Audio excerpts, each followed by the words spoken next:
Hello, everyone, and peace of Christ, all of you. Please invite your friends, and we are back. I apologize, I was away for a few days, but I have to be away to do some important work. I'm very tired, actually, from this trip, but because I miss you, I cannot resist to be here. Before we start, I saw a Mohammedan posting there saying, there's a girl, her name is Fifi. She posted that I have 107 lies. But she, Fifi, don't dare to call me to tell me one of them. I mean, can you imagine? Somebody discovered that Christian Prince, he have 100 and only 107 life. Why you stop there? Where is the response of a Christian Prince? My friend, every video I make is a response to all of Muhammadan. I don't respond to kids. Those are not men enough even to make a call. Your Mimi Hijab, he said he wanted to debate me, he ran away, the coward. He started playing for me videos, stop, hang up on him, call him names, and that's it. Even the videos he played, you know, it's a childless. None of you dare to debate me. And here we go. Who wanna show me my lies? I am live. We say when I am live on air, who wanna call me, wanna call me, wanna call me. After I hang up, you make a video? Anyway. So today we are going to talk about, you know, if somebody is a prophet and he is receiving his information from God, there's no way of mistake. Me as a human who is dependent on himself, his knowledge, I can make mistakes, right? That's very normal. But when you claim to be a prophet, the one is talking to you, the one is telling you, the information you have is God. I mean, I cannot go back on time, but God, he is beyond the time. I mean, time does not exist for him. So how Muhammad is a prophet of God, yet his God, he told him wrong information. If we ask a Muslim, can you name for me one historic information in the Quran coming to be true, or it is not wrong? Do we have a Muslim in the chat? Any Muslim?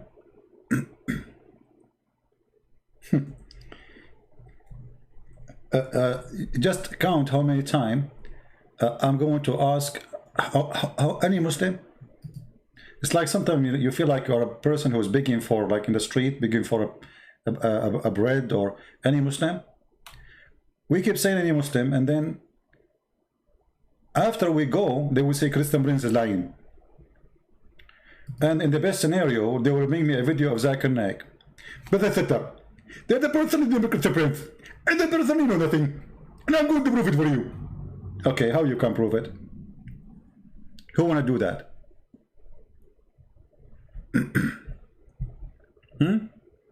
Not a single historic date in the Quran or mention or a story is coming accurately. The names are wrong.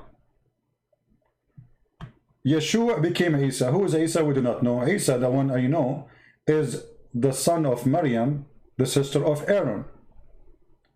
So the foolish Muhammad, he thought that Isa, the son, or Isa, the son of Maryam, which is the nephew of Moses and Aaron, he is the same as Jesus. The father of Mary is who? Is Umran, which is the same name of the father of Moses, but he got it wrong too, because the father of Moses and Aaron is Umran, not Umran. So names are wrong, dates are wrong. As an example, the Quran speak about the Samaritan, but as this person who misled the people of Musa, he was exist in the time of Moses.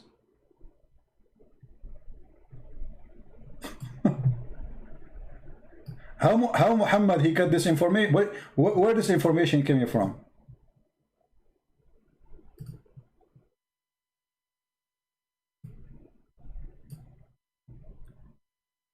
So when we say Muhammad is obviously a fraud, I mean, we have all the reason to believe it's a fraud. And those who we are saying we are lying, okay, how come I'm lying? The Samaritan was in the time of Moses, and Moses spoke to him?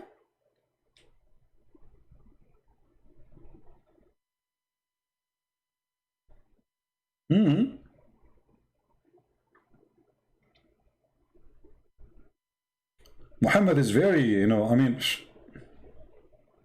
that's really amazing. What does Samaritan have to do with Moses? How Jesus became the nephew of Aaron, which means the nephew of Moses. That means Jesus was in the time of the Samaritan too. I mean, the time they're like in the beginning of their existence. The same time of Moses. And Moses was in the same time of the Samaritan. So this is, I mean, this is messed up. But remember, the one is talking is God. The Muslims, they cannot say, this is, you know, I mean, it's a book written by many people. No, because they claim that every single word in the Quran is coming from the mouth of Allah, which we do not know where it's located. By the way, where is the mouth of Allah is located? I mean, Muslims, they say Allah have a mouth. If you ask them, where is his mouth? They don't know. Is it located in his shin? Is it located in his fingers? Nobody knows. So this is a religion. Everything there is wrong, from the top to the bottom. And then the Muslim, they say we are lying. I mean, I'm showing it to you on the screen.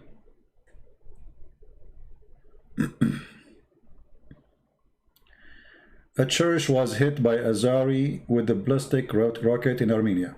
My friend, the Armenian people, they should learn. They should learn. You see, this is what happened when you depend on others people to protect you. They were waiting for Putin to protect them. Putin had business. Obviously, he's doing business. He did not. So don't blame what they do to you. Blame yourself.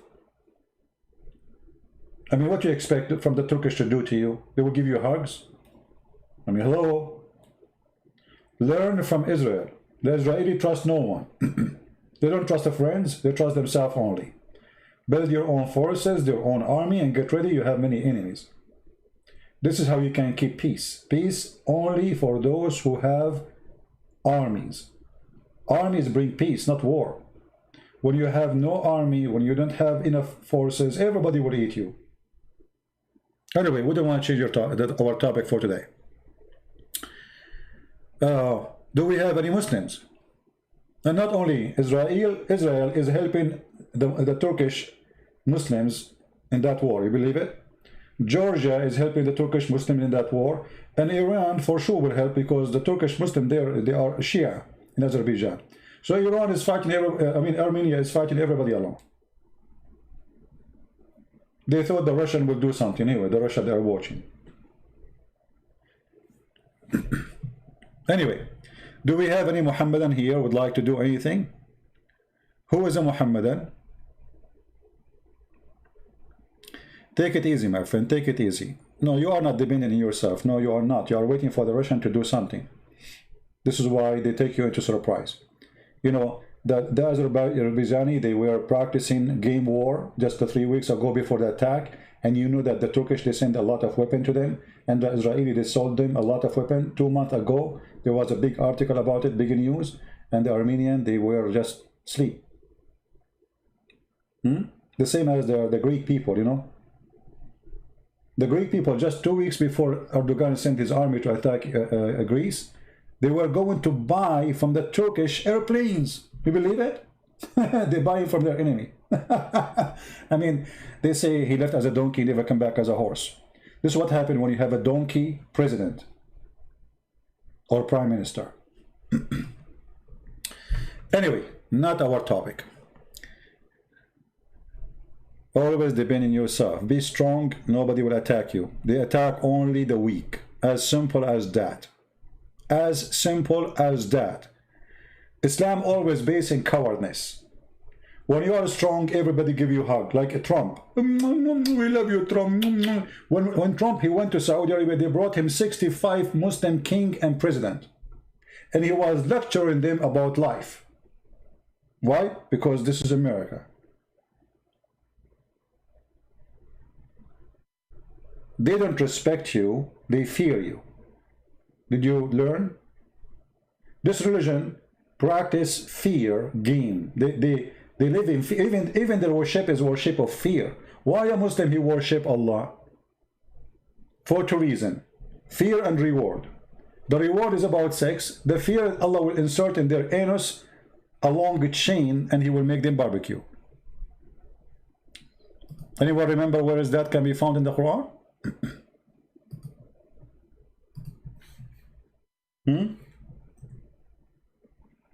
Where we can find that in the Quran?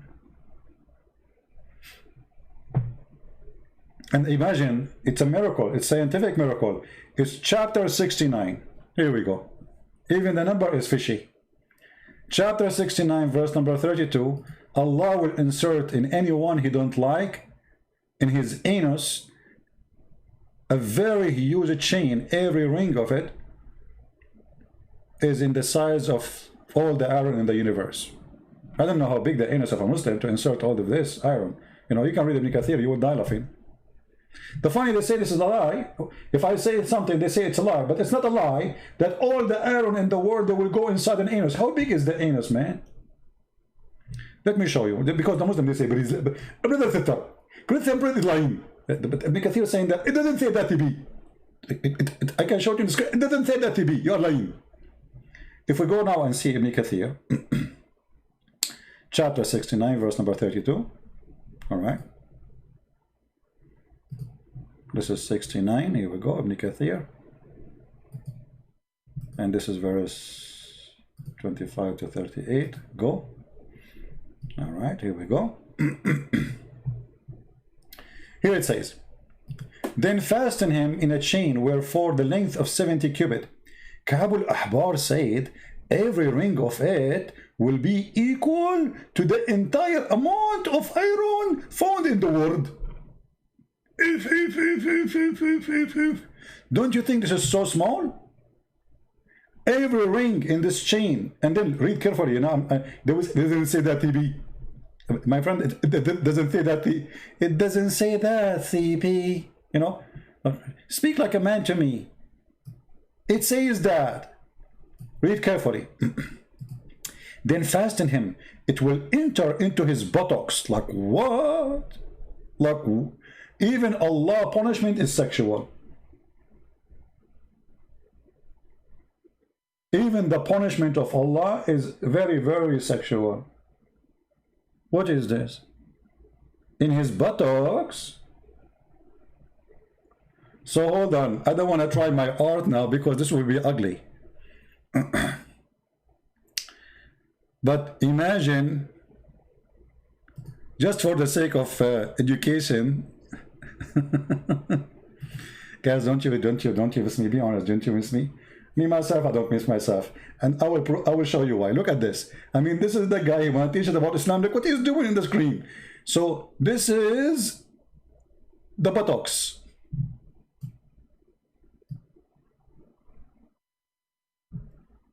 And Allah will insert a big chain, brother. Big chain, big, huge chain, brother. And the chain is very hot, made of fire and an iron fire chain, big chain, brother. But huge, like you can imagine the ring, how big the ring, like in the size of the earth. All of this will go in the buttocks.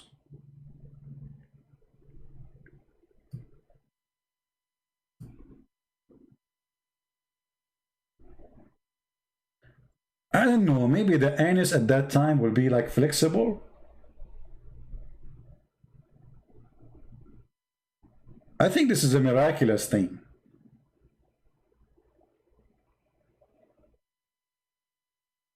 Any Muslim want to say so? And they will say I'm lying. I mean, it's in front of you.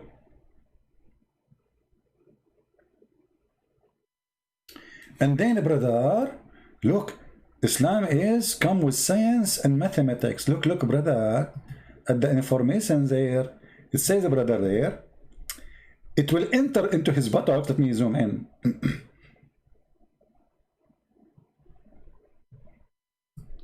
I bet you many of you were asleep the second you heard the word buttocks, like, what the heck?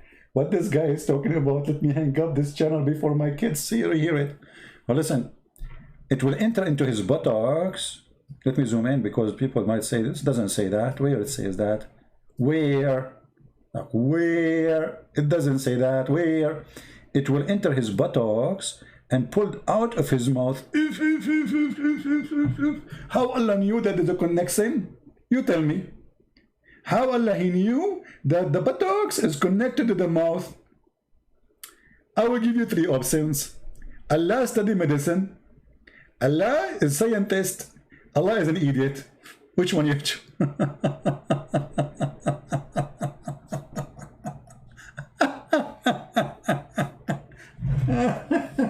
Unbelievable. Yeah, Allah is the best and forget about the rest. Now, then they will arranged on a chain, just like locust, sorry, are arranged in a stick. It's a barbecue time. Al-Awfi reported from Ibn Abbas, it will be run into his behind until brought out of his, okay, hold on. It will be run into his behind, which means his, anus, until it's brought into his nostrils. Which one? You will make the chain split or what? I'm confused now because there's one chain. You like what? Anyway, things happen. You know, this is Islam.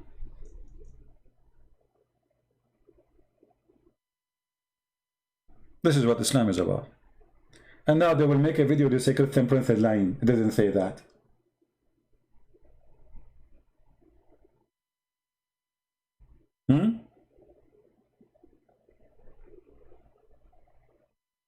You want to kiss my head in the time of Corona? Thank you very much. Like, thank you very much, Toma. Toma is going to kiss my head in the time of Corona. Well, thank you very much. Hello. I appreciate that. Can you do it next century? Did you see the picture I posted in Patreon for when I was in the airplane? I mean, our science is a science of hypocrisy. They say you have to keep a distance, 6 foot in etc. The airplane, like every 2 seconds, keep the distance, please. Coronavirus 19, and then they put us in an airplane. It's full of people, and there's people like sardines on top of each other. I mean, keep a distance, keep a distance, keep a distance. You go inside the airplane, there's no space, and always, by the way, next seat next to me is empty. I don't know why, because I think because I'm an Arab. I love it, especially in the time of Corona. Anyway, we go back. What was our topic? I forgot. Since this chain, it's story, I forgot everything. What's my name? I mean, this is scary, man. Chain, anus. Why Allah forget the testicles? I mean, why he is focusing in the anus? Sound fishy. We have an Abdul in the chat, so what I would do with him, let him chat. He's an Abdul. Welcome, my friend Abdul. So we go back to our topic. Can we find one reference in the Quran is not false? Anything.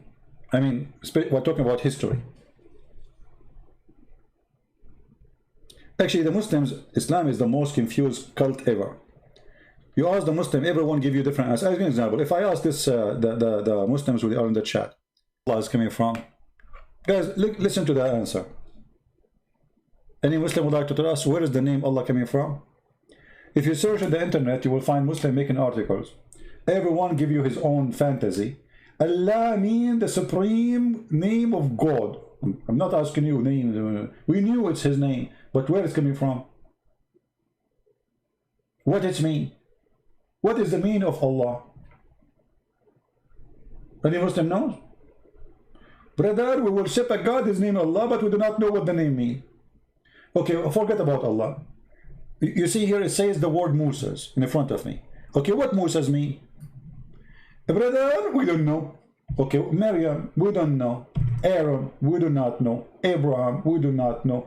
Isa, we do not know. Adam, we do not know. So what do you know?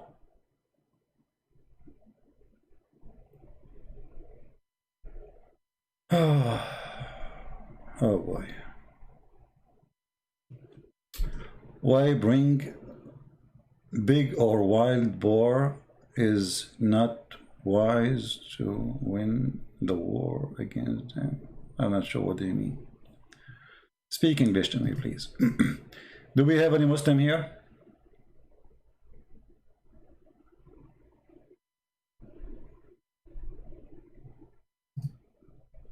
Any Muslim can tell us why Islam know nothing?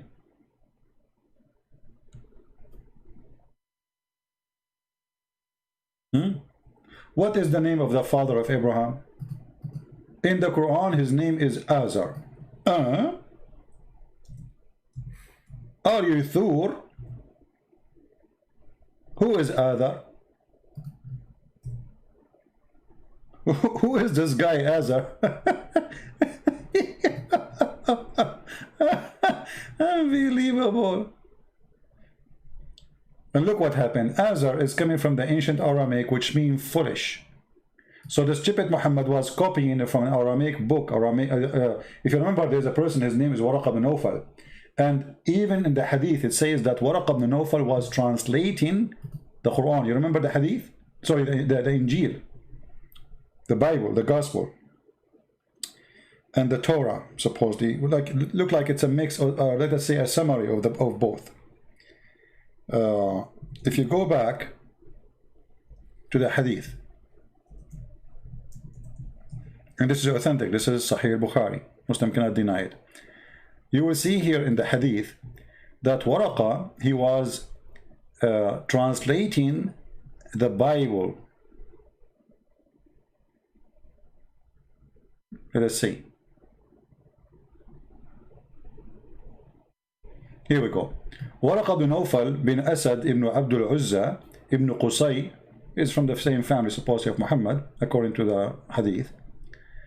Waraq was the son of paternal uncle of i.e. her father brother, who during the pre-Islamic period become a Christian. The fact he is not a Christian, he is Nasara, he is a cult.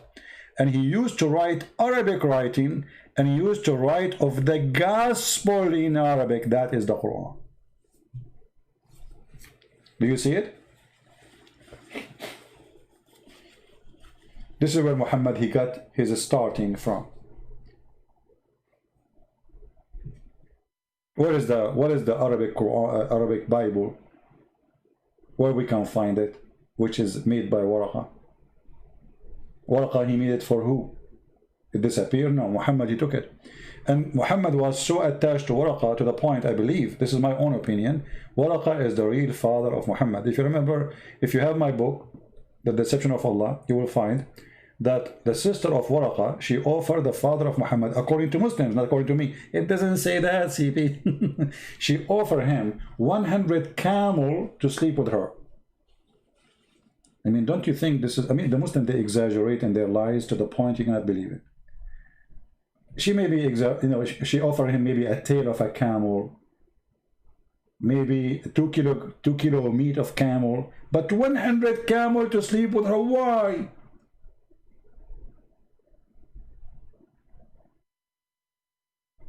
And then, according to the story, after Muhammad, he went and he slept with the mother of Muhammad, he came back to the Waraqa sister, and he said he's ready. She said, I have no need for you. She knew he slept with her, so she don't want him no more. So it looked like Waraqa, he sent his sister to this man because he had a relationship with her to stop him from going there, because he is already sleeping with the mother of Muhammad. And actually all the stories support that, because Muhammad was born 4 years after his father's death.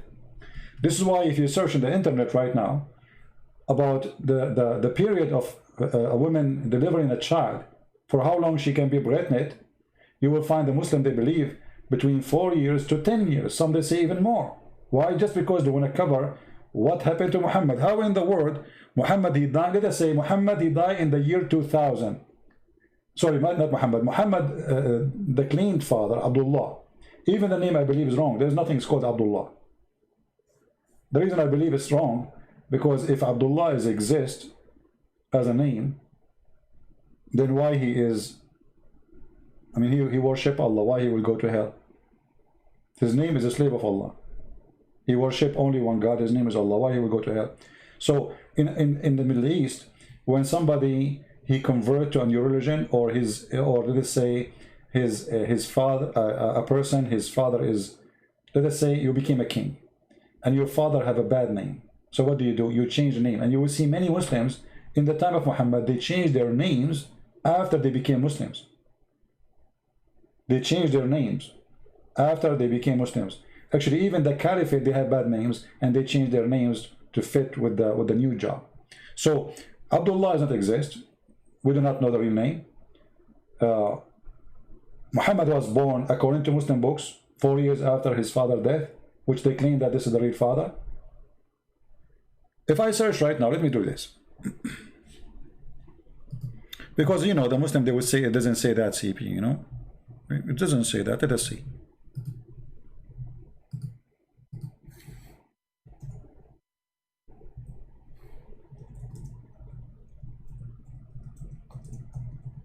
I'll try to find it in English, actually.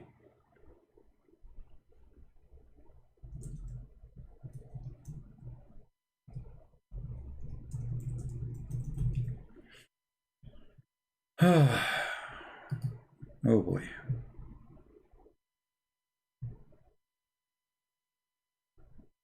I can find it in English, but I want to find it. I mean, I can find it in Arabic, but I want to see if I can find it in English first.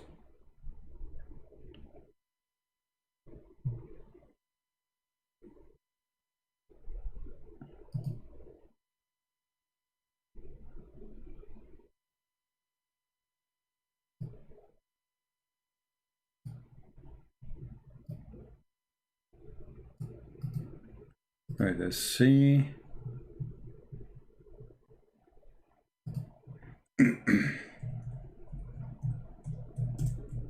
Because we find it in Arabic, I'm going to use Google translation. I prefer to find it in a good.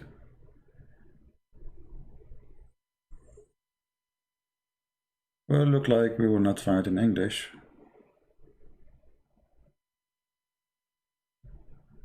Let us see.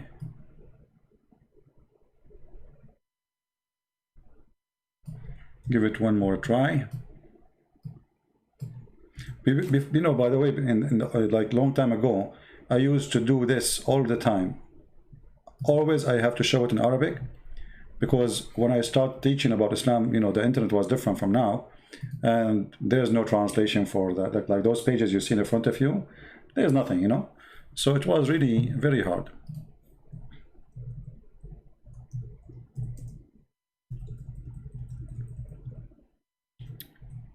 I hate it when my keyboard is switched to Arabic and I am typing thinking that I'm searching in English.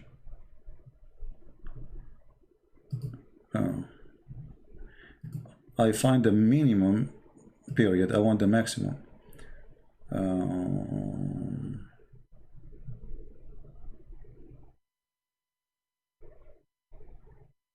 Well, look like we will not find it, so let us find it in Arabic.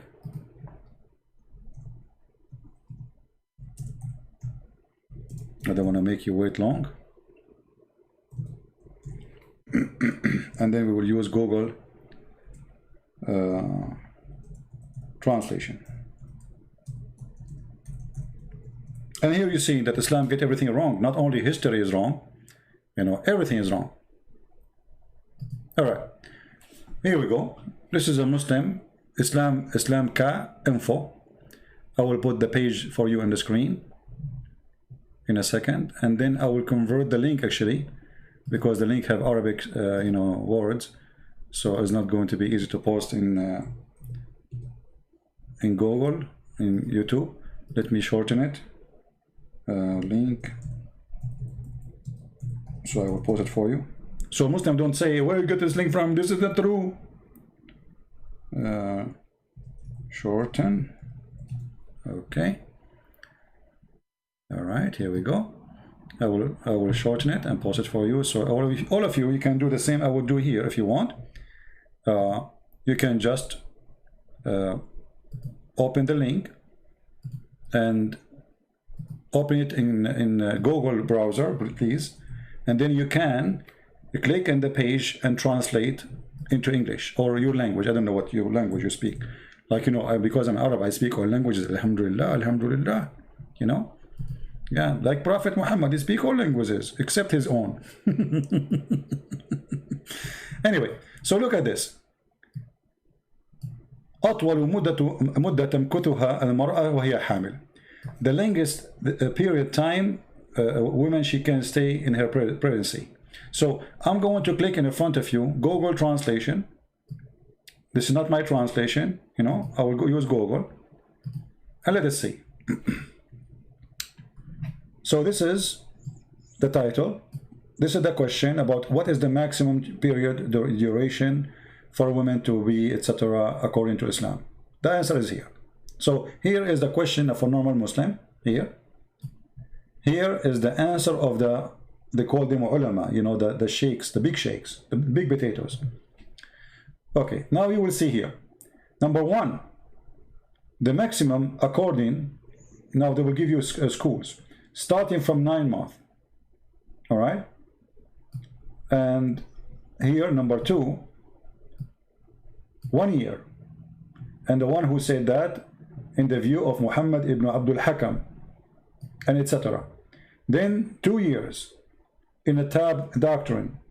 Okay? So they are giving you the reference and giving you who is the one who is saying that according to Islam. This is not according to a person. This is according to their understanding of the Sharia.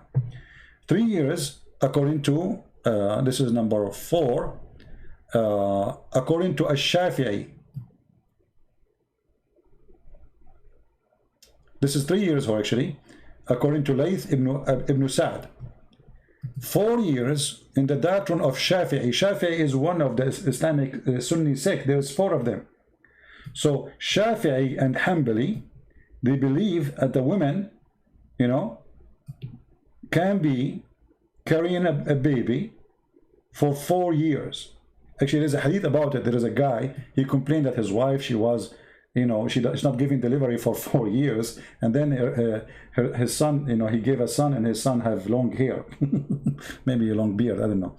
And then here it says 5 years, which is according to the authority of Imam Malik. You know, Maliki is, you know, the Islamic, those are the highest scholars of Islam. They are the one who establishes schools. Then 6 years according to Az-Zuhri and Malik. Then you see the number is increasing now. We started with 9 months, 1 year, 2 years, 3 years, 4 years, 5 years, 6 years, and here 7 years, you know, and then here 7 years according to this is number 7, Rabi'a al-Ra'i, and this is according to Az-Zuhri and Malik too. And then he says, and then number 8, there's no limit, brother. No limit. I love it, this one with no limit, you know, like, okay, imagine you were married one day and you divorce your wife, and then after 30 years she called you, she say, honey, come to the hospital and pay for the bill for the baby I just gave birth to him. You say, what baby? I divorced you 30 years ago and I did not touch you since then. She say, honey, don't you know according to Allah I can be carrying a child forever? And now the Muslim, they will say to me, it doesn't say that, CP. It doesn't what? It doesn't say that, CP. It's a lie. It's a lie. He's lying to you. This is your Islamic official website. This is your scholars.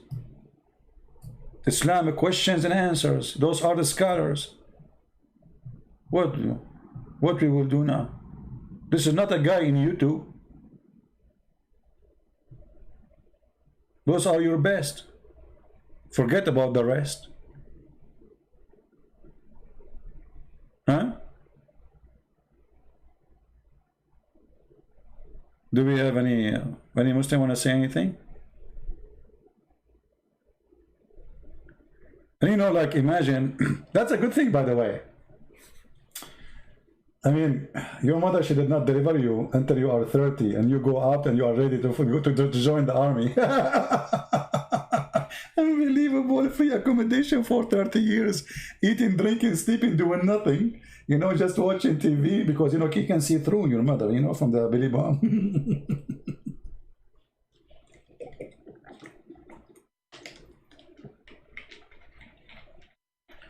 Do we have any Muslim here don't agree with his own religion?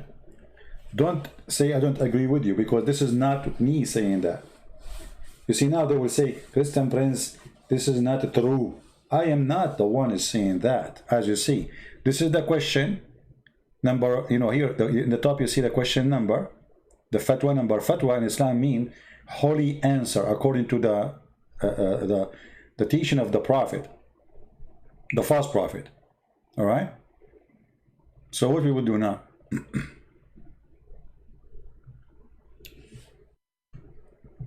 You are a question, you have a question. You are a Muslim, you have a question. Sorry, you are a question, you have a Muslim. Oh, okay. Kevin, you are a Muslim, you have a question. How come you are a Muslim and you call yourself Kevin? How come your name is not Abdullah, Fatima, you know, something what? Exotic? Is it true that Allah have a womb in the hadith? Well, you know, I mean, if I want to take it in a literal way, I can say that, but I prefer not to say it is literal. I take, you see, I don't take a side when I speak about Islam. So Allah, he have a womb.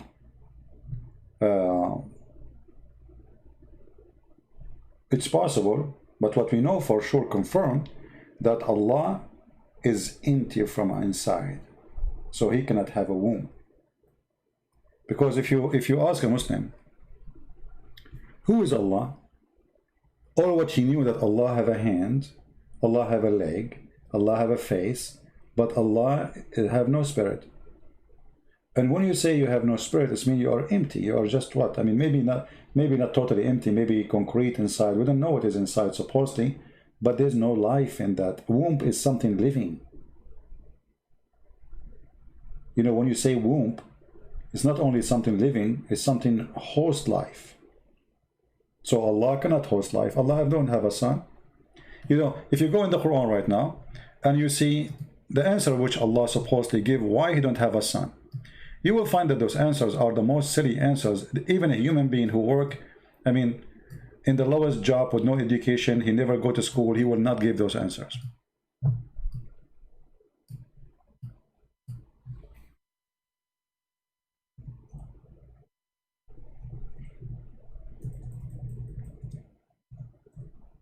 Even he use a low-class language to the point he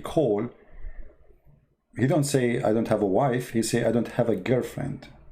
Sahiba. Actually, sahiba is not even a girlfriend. You see, there's a word which mean companions, but not necessarily close to you. Like, you know, people you maybe say you enjoy their company, and there's people who they are close to you. Muhammad, he speak about the women. How I can have a son if I don't have a girlfriend? In chapter 6, verse 101.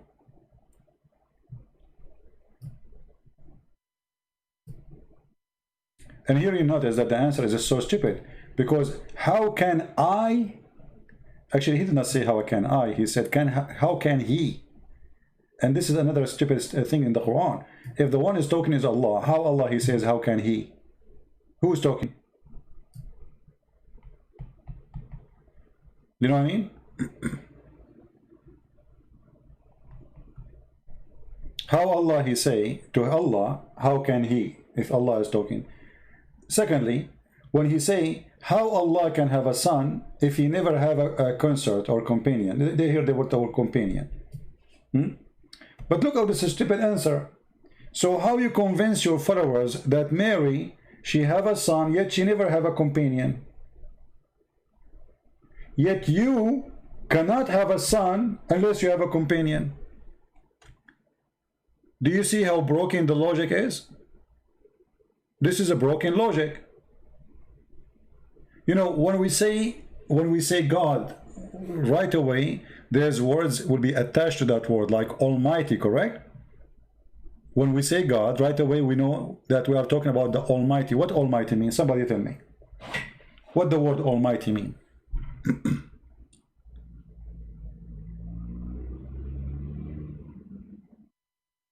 Anyone can tell me?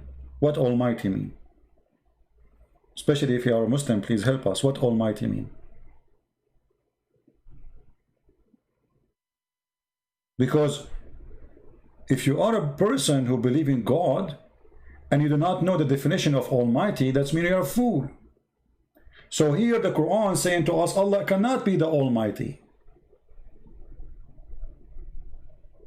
You know what I mean? I know the hadith, true, I know the hadith. But you see, I don't want to give it my own interpretation. This is what the hadith says. And you can take it in a metaphorical way, you can take it in literally. But for me, I don't focus on things will not help me too much. Allah have a womb, Allah don't have a womb. Allah doesn't exist anyway. Because a Muslim can say to you this metaphorical. Right? And there is no other reference to prove to us that Allah have a womb. You know? So it can be metaphorical. But focus with me here. How Allah is the same God who made Mary have a child without a companion, yet he himself cannot have a son without companion. You know what I mean? Because here it says Allah questioning his ability. How can he? That is stupid. If you are Almighty, you can. There's nothing impossible for God.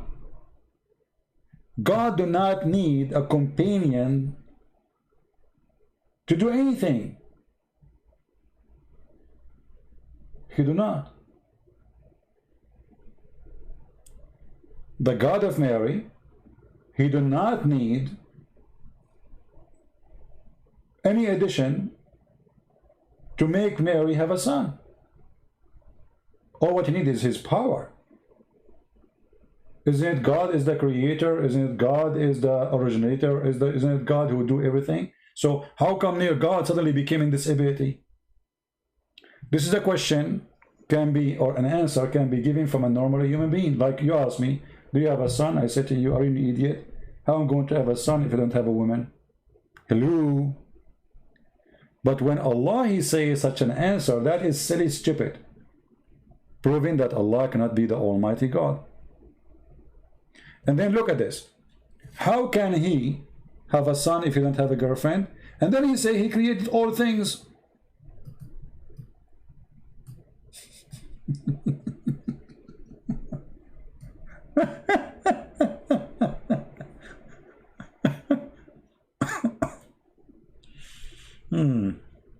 I mean, how, you just said you create everything. So why you cannot create a son?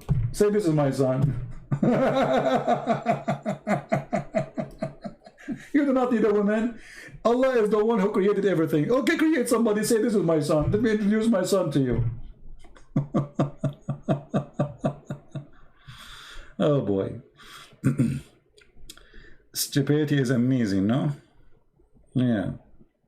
Somebody saying to me, CP is a, really is a goat? Why? Don't talk about the goat, my friend. Because the goat have a problem. I know a goat, since she ate the Quran 1400 years ago, she is suffering in her belly. Her stomach always she have there. Look at this.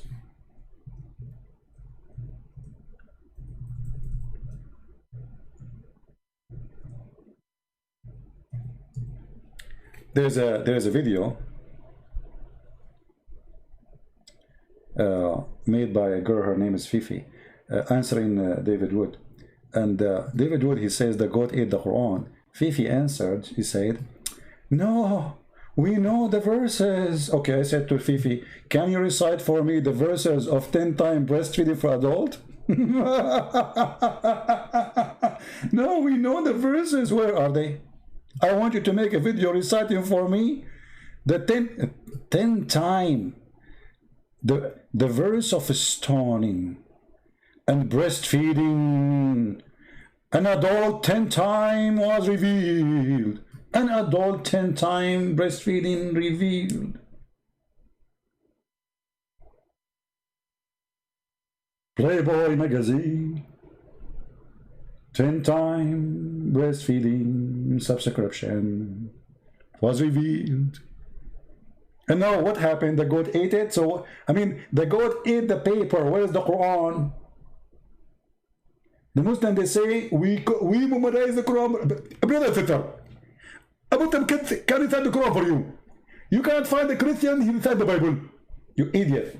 All your Quran is not even in the size of the index of our first book in the Bible. Your Quran is so tiny. Do you know how big the Bible is? In order to put the Bible, which is the book of books, together, we have to make the pages so thin. Still, it is huge. So Muslims compare reciting their funny book to our book. Anyway, breast telling for adult. This is true. Allah, he went to his office. He said, today I'm going to send something very, very fun, and the men, they will love it. Oh, men, my servant, from now on, you can do breastfeeding 10 times for a woman. She is not your wife. And you have to suck them 10 times until you are satisfied. Satisfied? Like what? Until I cannot take it no more.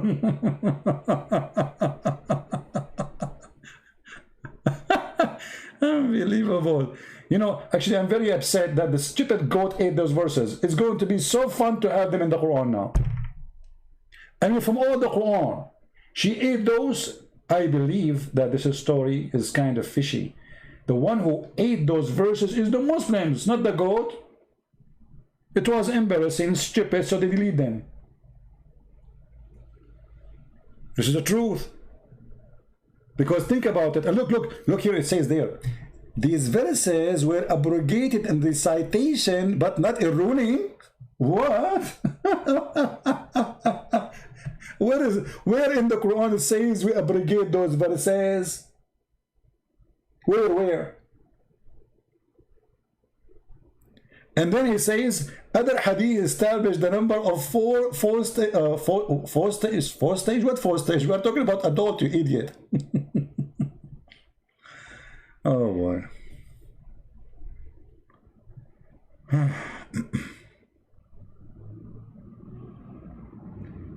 The goat ate your homework? Well, why you put your homework in the front of the goat? What's wrong with you? Don't you know goat, they eat anything? I mean, a really goat, they can eat anything. They eat plastic, they eat anything.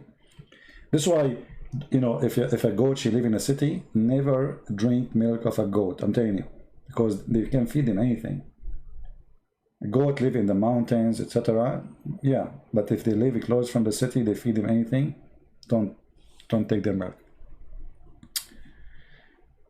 And one of the funny thing about Islam, they say to you, it's abrogated in recitation. And what is the logic of this? Why I'm going to follow it, but I cannot recite it? Give me a reason.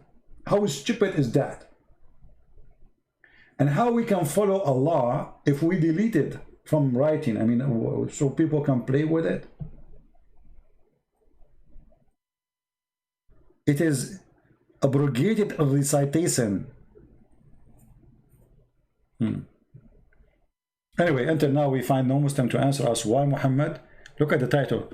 Why guys, why have only 636 people? Is that because I was talking about goats? Are you people racist against goats? You don't like goat, don't you? I'm so disappointed. Okay, I will change the topic so we can receive more more viewers. Let us talk about something more interesting. Forget about the goat.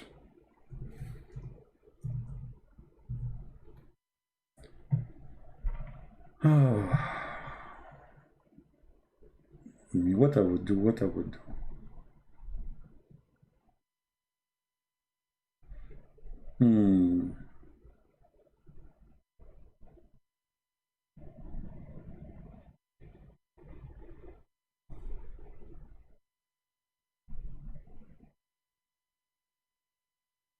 I'm trying to find you something more interesting than what we, you know, you guys, like, you don't like the goat stuff, you know, racist, you're racist people.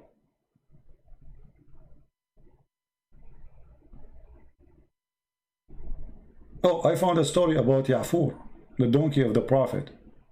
I mean, the donkey is of the prophet, he was a story by himself.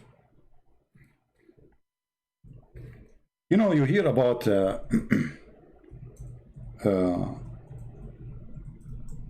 like certain companies, like Rolls-Royce as example, they have certain numbers, very small numbers of cars they made, right? And Muhammad, he come with a story which is very, I find it very, very interesting. And this is a story, by the way, telling us a lot about the Prophet. MashaAllah, the Prophet is amazing. You see, one of the things about the Prophet, brother, he cared for animals.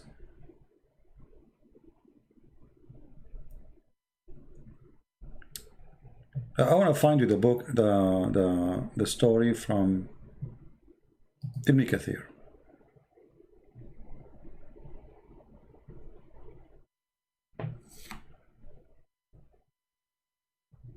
Where is the story? I found it in Google, but Google translate, Google page books we cannot translate.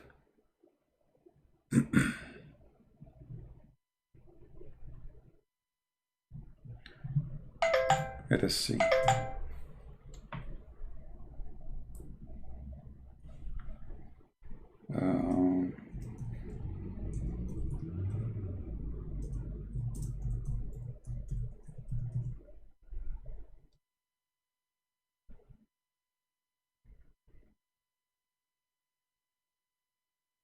You see, I found the book actually, but anyway, let us put it as an image. I cannot find the. Let us do this.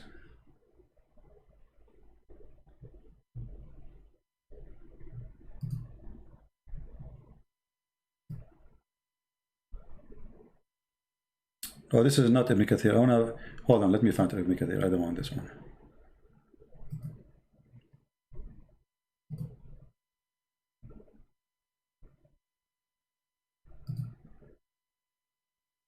Okay, this is the book of Al-Bidayah and Al-Nihaya. If you remember, I made a cartoon about this story, and here is the reference. Here it says Hadith al-Himar, the story of the donkey. Let us highlight so you can see with me where I'm talking. The story of the donkey. Here it says, we've been taught by etc., etc., etc., when Allah, he opened, which means he occupied land, you know, the thief Muhammad, at Khaybar. He attacked Khaybar. And he got his shares. And from his share, he got 4 a pair of mules and 4 pairs of sandals and 10, I don't know what the translation for the word in like ounce of gold and silver, and a donkey, a black donkey. Then he says the prophet, he spoke to the donkey. Oh, sorry, the prophet, he spoke to the donkey, and he said to him, what is your name? The donkey, he said, Yazid ibn Shihab. Allah, he made from my seed, from the seed of my grandfather, 60 donkey. All of them, no one ride them except the prophet, and no donkey left from my grandfather except me, and no one of the prophet except you, and I was waiting for you to ride me. And I was owned by a Jewish man, and I used to make him feel down in purpose, and he used to make me hungry, and he hit my back. And the Prophet said, I call you Yafur. Oh Yafur. The donkey said, I'm here, Prophet, for you. The Prophet said, Atashtahi al-inath? Do you like females? He said, no. The donkey said no. And then at the end of the story, it says when the Prophet, he passed away, the donkey, he committed suicide. And that will make him the first suicide. Oh, you know what? You guys, you don't have a screen. It's my fault. Man, I can't see. Sorry, guys. I was highlighting all this time and the screen is off. It's my fault. Okay, we have to do it again from the beginning.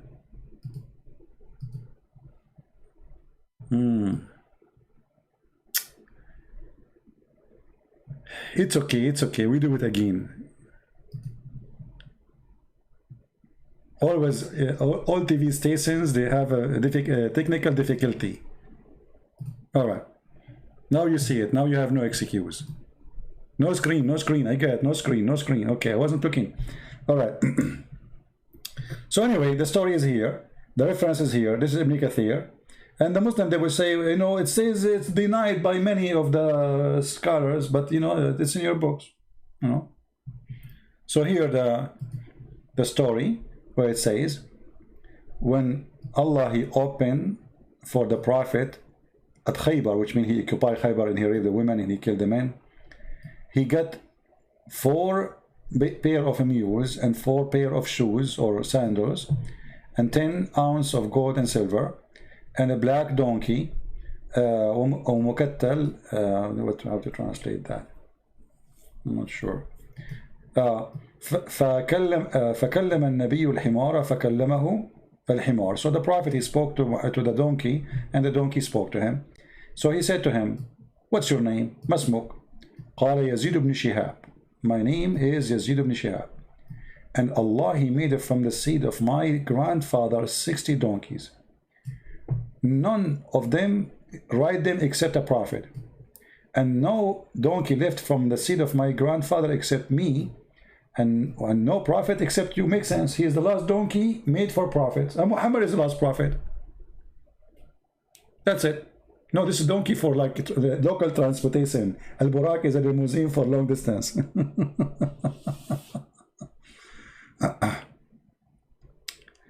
Slowly speak.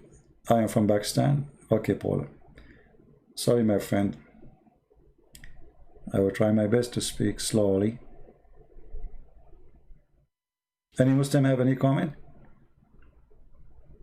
We go back to that title. Why Muhammad know nothing about Abraham? Okay, let us ask here a simple question. Any Muslim here can tell us something Muhammad, he said, it come to be right? Names are right? Do you remember the guy, his name is Adnan? Adnan, what's his name? Adnan, the speaker corner, the potato?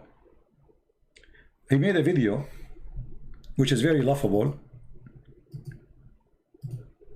And I saw a video of Sam Shamoun and David Wood trying to refute him. But you see, most of the Christians, when they refute, they don't know really, I mean, they go around the issue, because when you do not know Arabic, that will make it so difficult for you. If you go in the Quran, you will find he was speaking about how the Prophet, he discovered that in one time in the Quran, Allah, he says a king, and one time he said Pharaoh. Huh? How you knew that? History proving that at that time there was no Pharaoh. But the Quran says clearly and proving to us that Muhammad is a stupid person. According to Muhammad, Pharaoh is a name. How we prove it?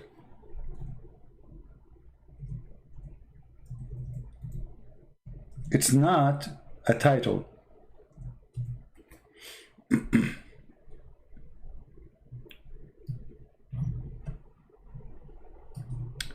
وإذ أنجيناكم من آل فرعون.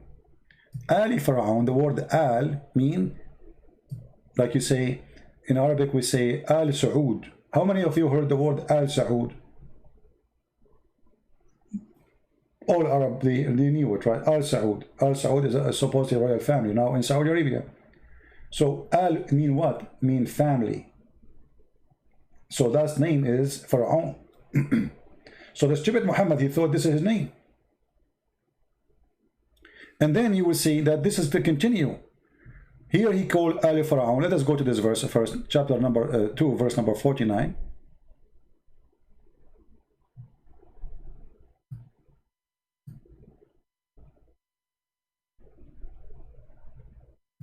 So in the translation, look what it says. The people of the Pharaoh. It doesn't say in the Quran, the people of the Pharaoh. It says Ali Pharaoh. Al, that's mean the family of Pharaoh. Pharaoh, this is their last name. This is the family name. Or let us say, this is the name who belong to the person. Saud, as an example, Ali Saud, he is the grandfather of the family who is ruling now. So they call themselves what? Al Saud. So Muhammad, obviously, in the Quran, he thinks that Pharaoh is a name. Let us give another example. Al Ibrahim. Al Ibrahim.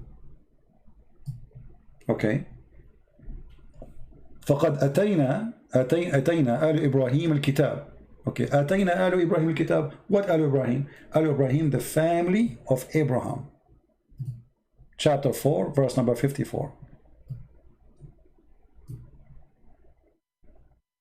Okay. And look here in the translation, the deception. Look what it says. The same word Al, they translate it as a family. Do you see? The same word. Go back. Just to show you, we are talking about the same word. This is the same word in yellow as you see it. Do you see it? The same word. I will take a screenshot so we can compare between them. The one in yellow. Give me a second.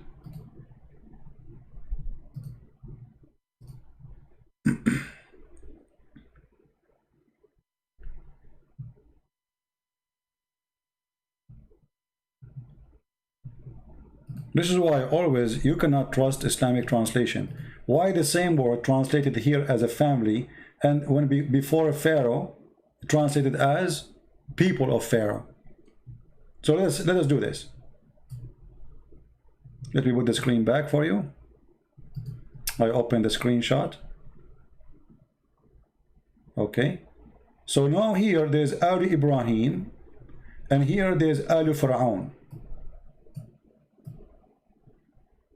How we can do that? Let me zoom it out. Okay, that will make it work. So look with me. Isn't it the same exact word?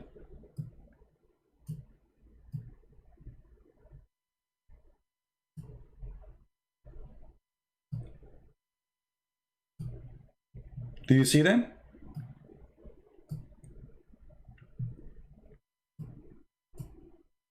I'm trying just to make it. All right. Two verses, and we can show you the rest of the verses, not only here, because the Quran is full of the word Al. Al Pharaoh, the Muslim translated the people of Pharaoh, but before Ibrahim, it says Al Ibrahim. Translation, the family of Ibrahim. The same exact word. So the stupid Muhammad, he thought that the word Al, sorry, the word Pharaoh is a name. So when a Muslim, he make a video, how prophet, he knew that his prophet is a stupid. He thinks Pharaoh is a name. The same as Abraham. You see, he put it before Pharaoh, the same as the word appeared before Ibrahim. Do you see it? Let us highlight. This is the word Al, which means family. And this is the word Al, which means family. Here, this is the word Pharaoh. And here there's the word Ibrahim. Here they translated about Ibrahim, family of Ibrahim. Here they translate the word Al as people of Pharaoh. And not only that, we can go to other examples, you know, as an example here. What about Musa as an example? Hold on. Look at this. Here, chapter 2, verse number 248. Look how many times the word appear and translated as family. You see the word family? The family of Moses and the family of Aaron. But what is the word used? Al. You see it? Look. Al. Alu Musa. Alu for Alu Harun. Let's go back to the Arabic page so we can see it in yellow. You see? Alu Musa wa Alu Harun. The same exact word. Translation is the family of Aaron and the family of Moses. So this stupid Muhammad, he thought Pharaoh is a last name or a name of a person, and he is calling them the same as the rest. I will give you another example, more clear. There is a famous chapter which is speaking about Jesus and Mary, etc. It's called what? Al Imran. Do you remember it? Chapter number 3. What the translation for it? Look, it says here Al. Look. Do you see it? Stupidity is amazing. Al Imran. Family of Imran. So when you put the word Al before Pharaoh, you idiot, you are making Pharaoh a name. So this donkey, he made a video speaking about it, and David Wood and Sam Shamoun do not know how to answer him, supposedly. The answer is here, my friend. Come to Christian Prince. I will give you what you deserve. Why I cannot speak Arabic? Who said I cannot speak Arabic? Who told you that? I mean, all this time we are reading Arabic and you are saying why you cannot speak Arabic? So how we are teaching you that Al, if I don't speak Arabic, why I am showing you Al, how I'm reading Al for you? I want to see your intelligence.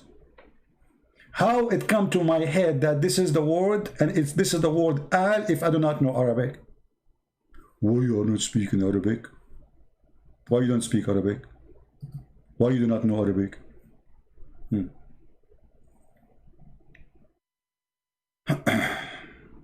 Any Muhammadan, you want to say anything? So Muhammad, he have Pharaoh wrong. He think he's the name. He do not know who is Isaac. Okay, if we ask the Muslim now, you cannot even count properly in English. No, I cannot. Do your prophet know? I mean, just to show you how Muslims, they say statement which is embarrassing for their prophet. Your prophet, my friend, do not know even how to write his name according to you Muslims. So you are saying to the people here, if somebody do not speak good English, you should not listen to him. That's mean you are a donkey because you are listening to me. Number 2, you are stupid. If I am not worth of listening and you can understand what I'm saying, so how you are having a conversation with me? Number 3, you are a hypocrite. You follow a prophet who do not know how to write his name or to read his name. And yet you follow him and you believe whatever he's saying. As we say, he left as a donkey, never came back as a horse. And for sure the Chinese was not talking about you, was talking about your prophet. Now, say something smart, otherwise people will laugh at you. So, from everything I showed you, this is the answer. I do not know how to speak Arabic. I don't know how to speak English. Refute me. Get me busted. Do you want me to open Skype for you so you can call me? Abdul. What was his name? Huh? Do you like me to open Skype just for you? Limited edition, Mahmoud Bass. Limited edition, Skype for you. Just for you, brother. Do you dare to call me? How illiterate man can make a miracle book? You idiot. A second ago you called me illiterate, and now you are saying okay, okay, hold on. How this book is a miracle? I just showed you that Muhammad, he think that Pharaoh is a name. This is miracle of stupidity. Mahmoud, I am willing to take a call just from you in Skype. What do you think? And I challenge you to show me one miracle in the Quran, because you are saying this is a miraculous book. I say this is a joke, there's no miracle there, and I will speak to you in a nice way. I will forget about the insult you gave me. No problem, you can insult me. What do you think, guys? Do you think Mahmoud is willing to call me?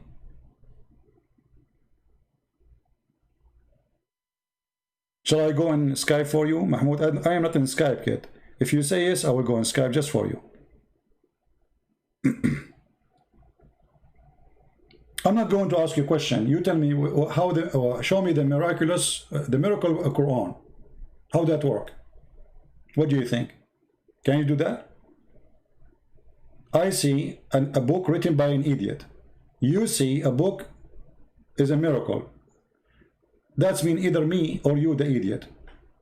And let people, you know, judge. What do you think? Are you willing to call me? If you just say yes, I will log right now to my Skype, just for you, my friend. Just for you. I will not accept any call from anyone except you. What happened to you? Did you take a nap?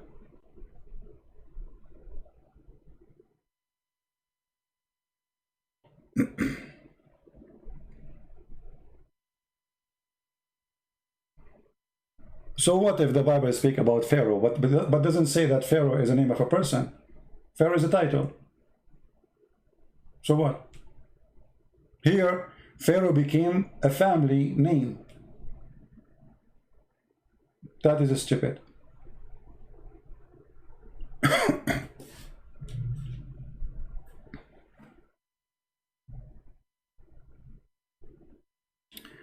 The shortest surah has hundreds of documented linguistic miracles. Which one is the shortest? So this is one. Actually, just to show you how stupid the Quran. How this can be from God. The shortest surah, right? Which one? I mean, this is a surah. This is a surah. This is stupid. A God who believes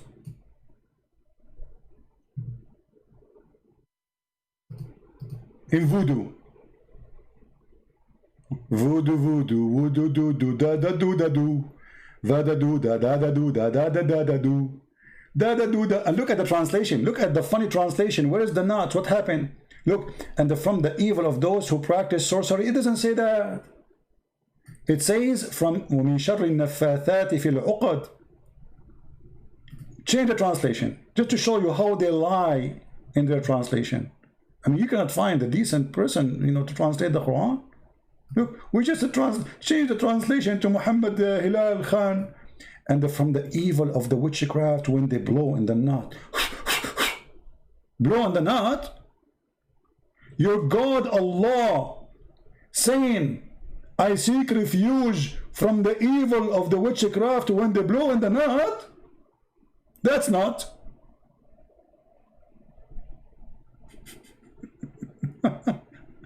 This is a miracle, brother.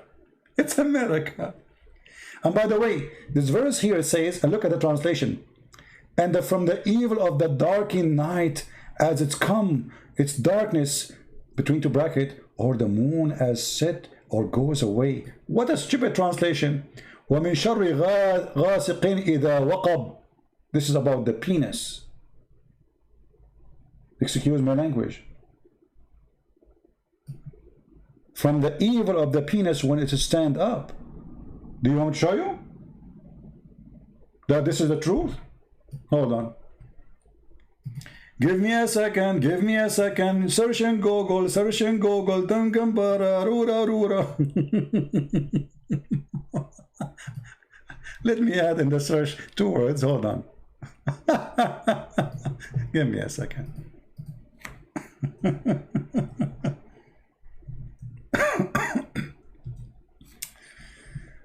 Oh boy.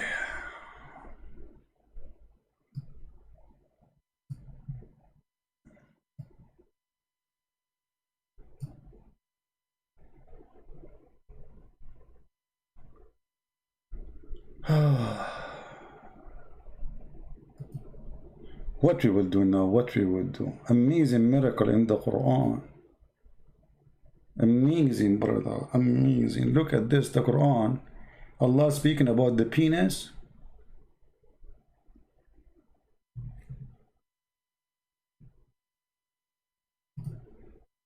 Hold on, give me a second. Let me find the reference.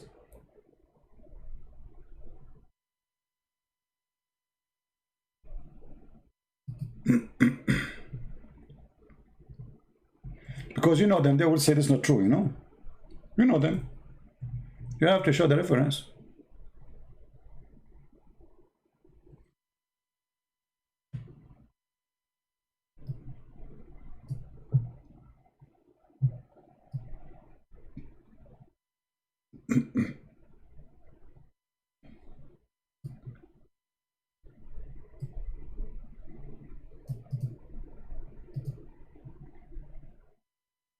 All right.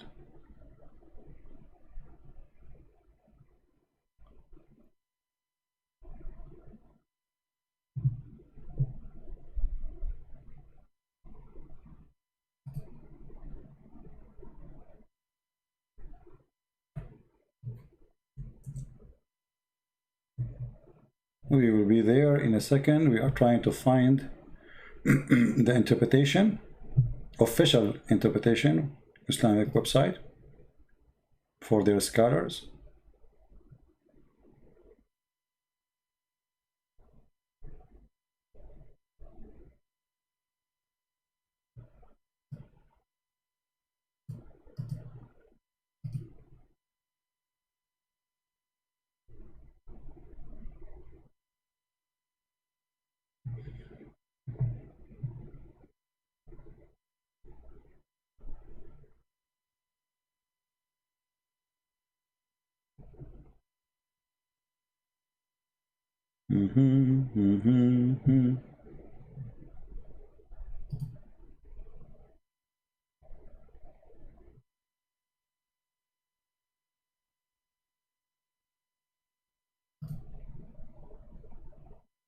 All right, let's see here.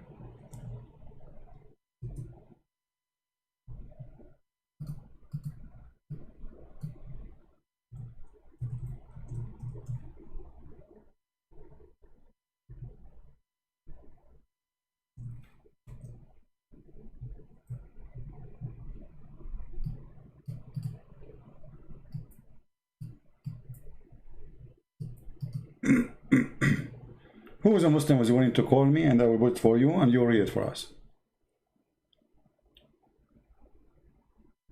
Anyone?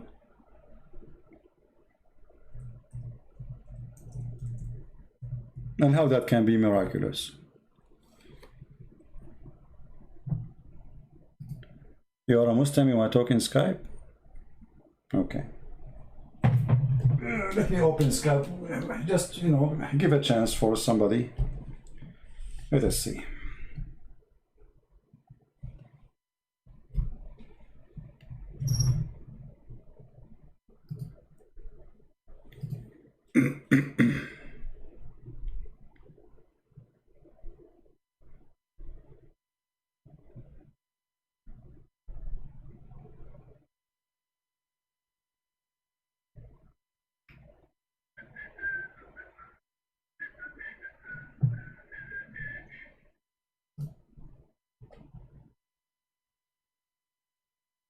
Open challenge to a Christian from the Message Foundation.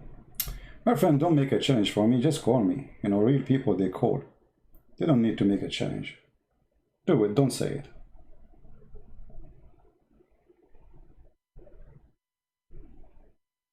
This is potato talk.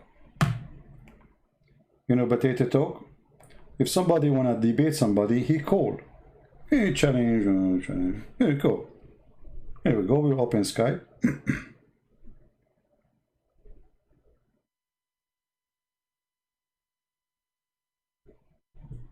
Give me a second.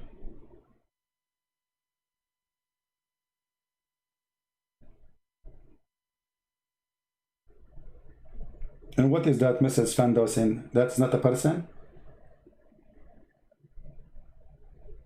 Foundation?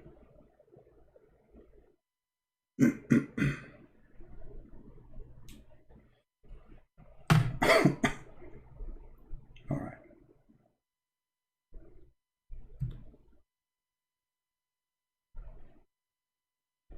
Okay, we are logging in Skype right now. Give me a second.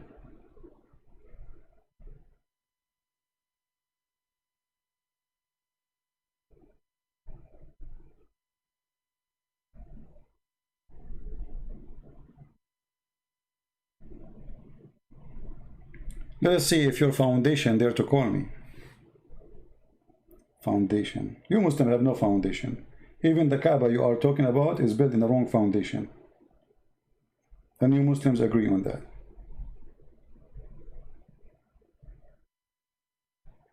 All right, we are in Skype.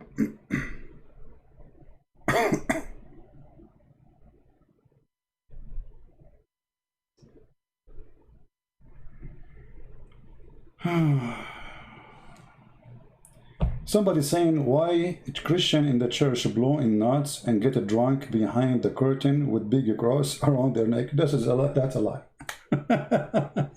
If somebody do such a thing, he's like your prophet. I can show you from the Quran that the Quran is saying the Muslims, they drink and they pray. It's in your Quran. Here we go. For the one who said that. A Muslim sending me a message in Skype saying, where is the Muslim want to call me? Call me.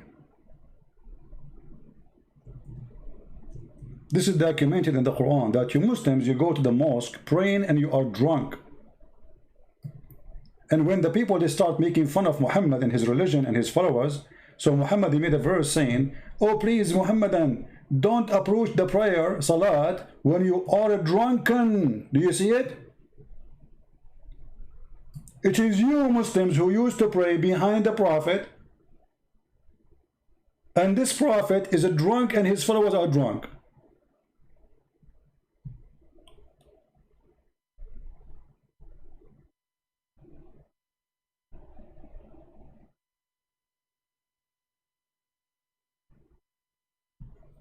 The Skype is open. Where is the one want to call me?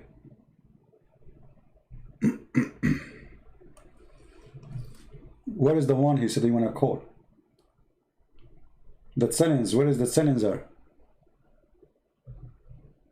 No screen? No problem. Here we go. Do you see it? This is it, chapter 4, verse number 43. You Muslims go to the mosque of Allah, the house of Allah, the house of Abraham according to Islam, and yet you are drunken. Now where is the Muslim want to call me? My Skype is on. Where is the guy who said I have it settings for me? Guy, the screen is on. That's it. Take your time. It's okay. It's okay. I will make a song. It's called No Screen. Where is the one want to call me? Skype is open. Are you willing to debate someone in Arabic? Sure, I can debate in Arabic, no problem, but we have to translate. Because as you see, the audience are people who don't speak Arabic. Maybe few like speak Arabic. But I have no problem. If you have a big shaky, you know, I would love to. Well, we will debate in Arabic, who cares?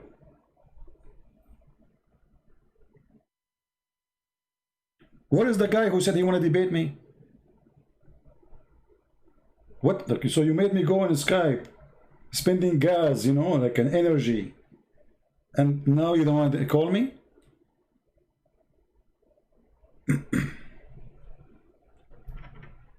What is the foundation?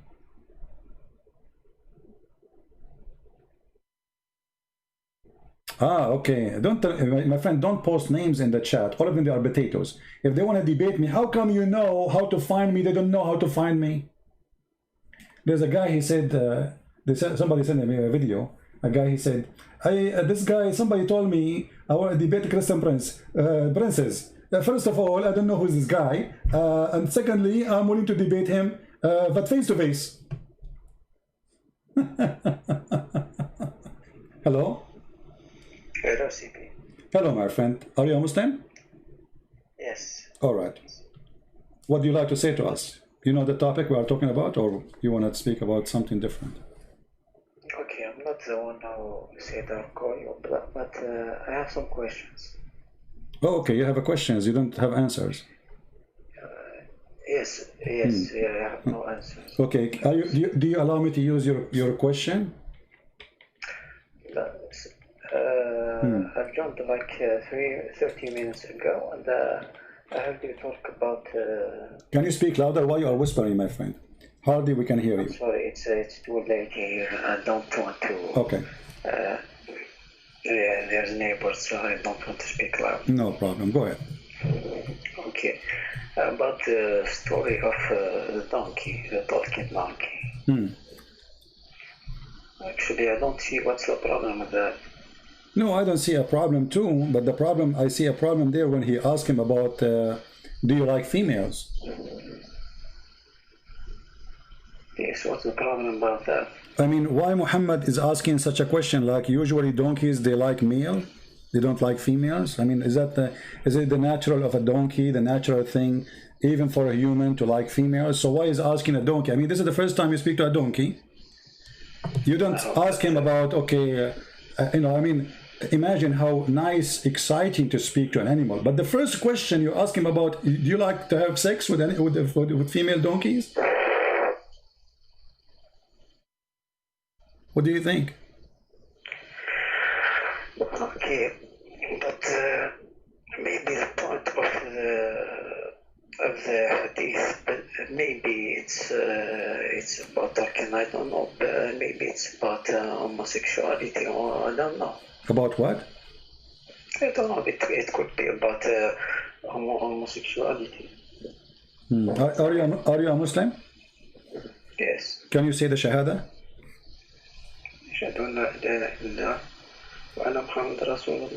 Okay, so you speak Arabic, right? I speak Arabic and I understand. That's wonderful. Okay, so Muhammad is trying to find out if the donkey which is created by Allah for a prophet, what he like, and now we discover that he is a gay, correct? No. This is what you're just saying to me, homosexuality. It's you who mentioned the word, not me. Yeah, of course, but before I said it, I said it could be about... Okay, no problem. It's you who said could be, not me. So remember, I'm using your words. It could be. But remember, yes. The donkey, he said that Allah, he created 60 donkey like him, and he is a special made by Allah for a prophet. So Allah, he created donkeys who they are gays. No. It's you who said that, my friend. It's you who said it could be about homosexuality. So now you said that you don't want to use it no more. So why you mentioned the word homosexuality if you don't want me to use it? No, don't twist words. I said it could be. Exactly, it could be. So, but it's confirmed he is because he said no. No, you can't say it could be. And after that... My friend, the donkey, he said, when your prophet, he asked him, do you like females? The donkey, he said what? He said no. Correct? Sorry, I'll just mute you because... To what? Okay. Just mute YouTube because okay. I hear it up. All right. I forget about the first one. Anything else you wanna add to what we are saying? To what you heard? About the Pharaoh thing. Yeah. Okay. The Pharaoh thing. Okay. What about it? Yes. You said that Muhammad believes that there is only one Pharaoh. Yeah. No, not only. I didn't say he believed there's only one Pharaoh. I said he believed it's a name. Yes. As long you speak Arabic, what the word al mean? Al. When I say Alu Saud, what does that mean? It could be. It depends on the context. Okay. If we add the word al before a name, what that will make it? Contact. Give me an example where the al appear before anything except a name. Can you give me an example? No, you cannot. So al always appear before a name, singular name of a person. Alu Ibrahim, Alu Musa, Alu Harun. Read for me chapter 2, verse number 248. As long as you speak Arabic, I want to take advantage of your Arabic reading. Here we go. وَقَالَ لَهُمْ نَبِيُّهُمْ, etc. And here it says, آل موسى وآل هارون right? I don't see it. I don't Okay, see you it. can open your Quran in your hand, you know, I mean, chapter 2, verse number 248. You can open it your phone, I don't know what you're using. So, Alu Musa's wa Alu Harun. Okay. تحمله الملائكة. Okay, so what Alu Musa's mean? Family of Musa's, correct? Musa's is a name. The word Al, so we use the word Al before a singular name. Musa's is a person, his name is Moshe. Aaron is his brother. Alu Musa's wa Alu Harun. Same for Ibrahim. Wa Alu Ibrahim. So you will find all the Quran saying the same. Alu Ibrahim, Alu Musa, Alu etc. Alu Yaqub. Here we go. Ali Yaqub. Do you see Ali Yaqub in chapter 12, verse number 6? The family of Jacob. So Jacob is, so what we learn that the word Al is mentioned before a singular name. Jacob is a person, the word Al before it, speaking about the family of Jacob. So when you see, here we go on the same page, we have Al Yaqub and Al Fir'aun. What about Al Lut? Al Lut. Lut is a person, right? This is his name. Chapter 15, verse number 59. Okay, I'll ask you a question. You ask me a question. Okay, when it talks about the Pharaoh, about which Pharaoh it talks? Well, obviously, Muhammad, he knew only one Pharaoh in the time of Moses. Okay, I'll ask you the same question for the Bible. In the Bible, when it talks about the Pharaoh, Speak to, you know, the Pharaoh is a person who lives in a house. This house belongs to the king. Let us say it's a title, it's like a job, it's not a person. Yes. Whoever lived there, whoever lived. Okay, so the Bible never said that this is the family of etc. This is the name of a person. Pharaoh is a name used, or let us say a title, like let's say president.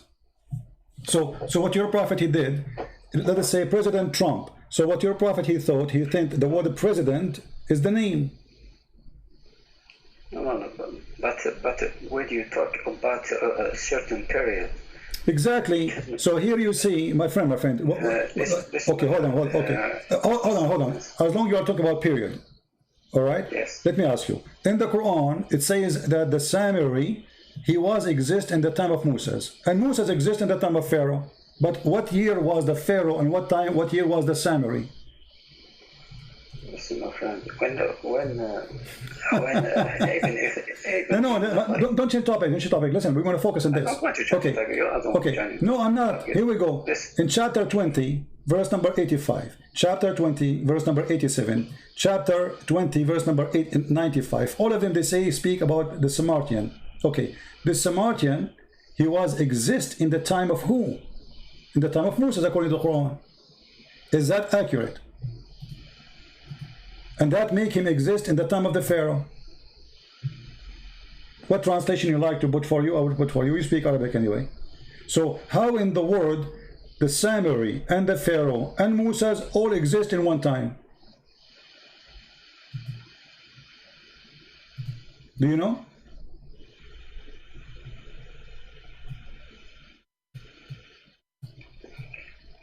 Okay, CP. When in the Bible. No, don't jump to the Bible. You are trying to save. You are trying to save yourself. I ask you a question. I ask you a question. So now you want to squeeze your head. You want to get out of the topic. I'm asking you. How in the world the Pharaoh? How in the world the Pharaoh and the Samaritan and Moses are exist in one time? Calm down. I'm speaking slow. I'm calm down. I'm asking you. I don't want to change topic. Why you want to change topic? Yes, I want to know how the Samaritan is. Okay. Do you have Google? Yes. Okay. In which time the Samaritan will exist? You are changing. I am not changing. Who is it changing, guys? Are we changing anything? This is that. You are the one who mentioned the word period, not me. So we are talking about that period. Pharaoh and Samaritan and Moses are located in one period of time, and Samaritan was exist in the time of Moses, and he is the one who mislead the people of Moses. Listen, but you are starting from the point that that the Pharaoh, it's only talking about one person. My friend, Moses did live for 10,000 years, or for how long? Listen. Listen. Moses was exist in the time of the Sumerian, according to history. The Sumerian, they exist in which year? I don't know. If you search in Google, peace upon him, it says here, I'm just searching, you know, I'm not using my own knowledge. It says here 720, between 721 and 647 BCE. How that is exist? How the Quran put such an information here? So your God Allah not only messed up about Pharaoh, he thinks the Sumerian exists in the time of Moses. Moses, he went to a grocery store, he come back, he found the Sumerian misleading them.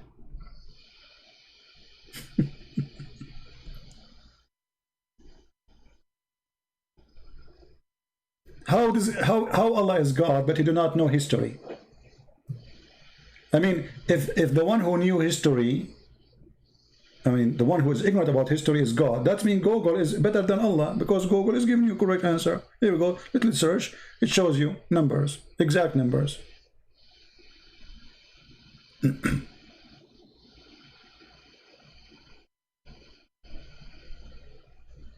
What do you think, my friend? Actually, I'm looking on Google. Okay. Sure. All right.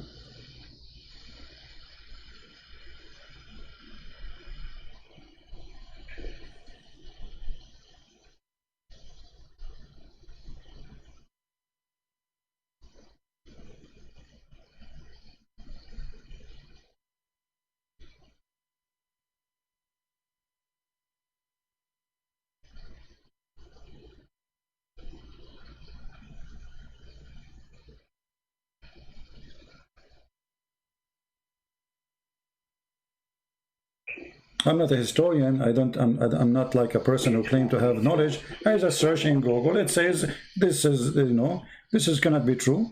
You know, there's the big mistake here, and this is God talking. You Muslim, you claim that every single information there is Allah speaking word by word.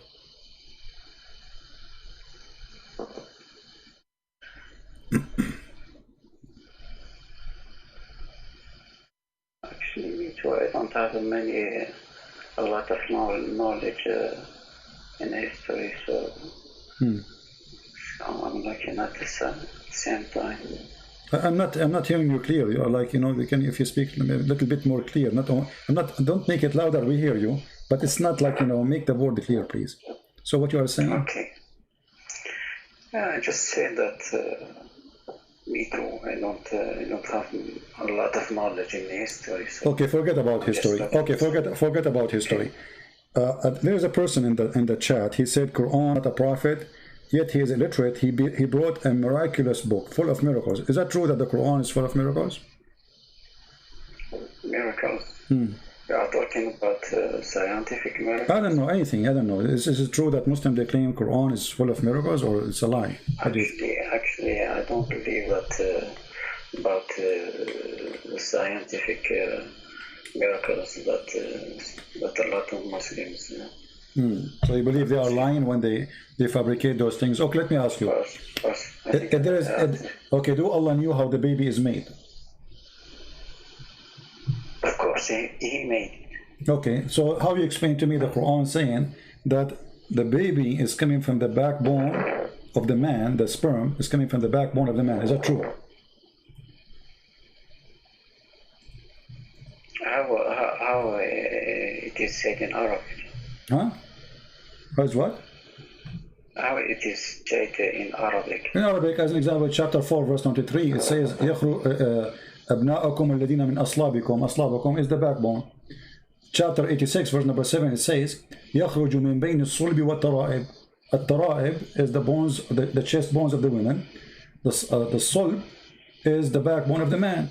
So how does God, he think, that there's a sperm coming from the man, coming from the backbone, and the woman, she have a sperm coming from the breastbones?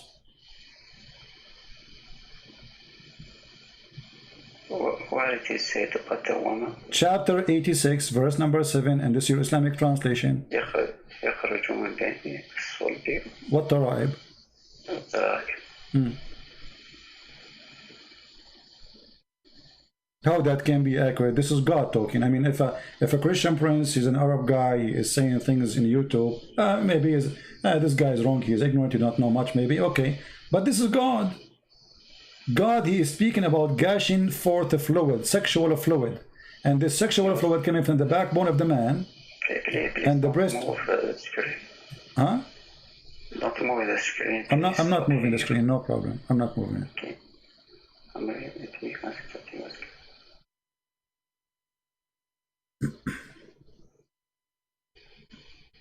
It was created above from gushing liquid.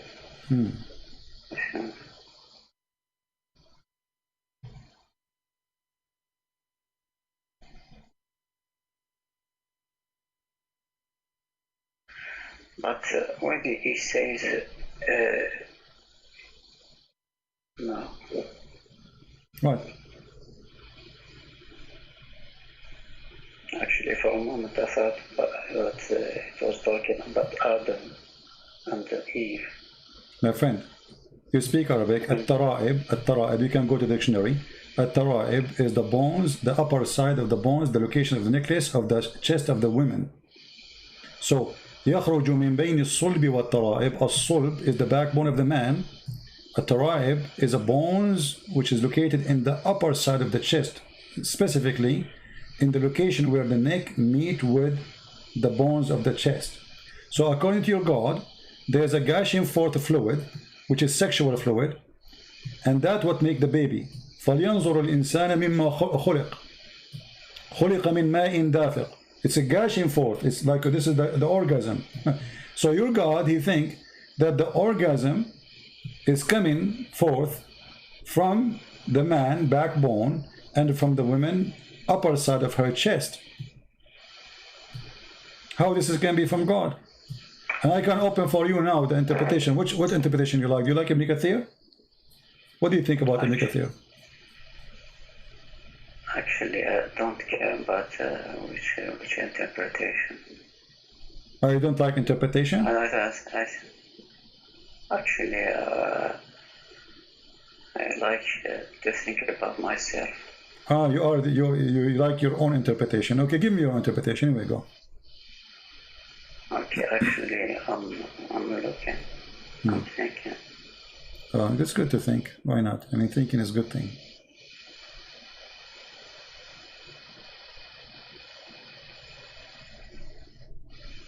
You know, and the other day I fell down in my backbone. Since then, I don't have gushing fluid no more.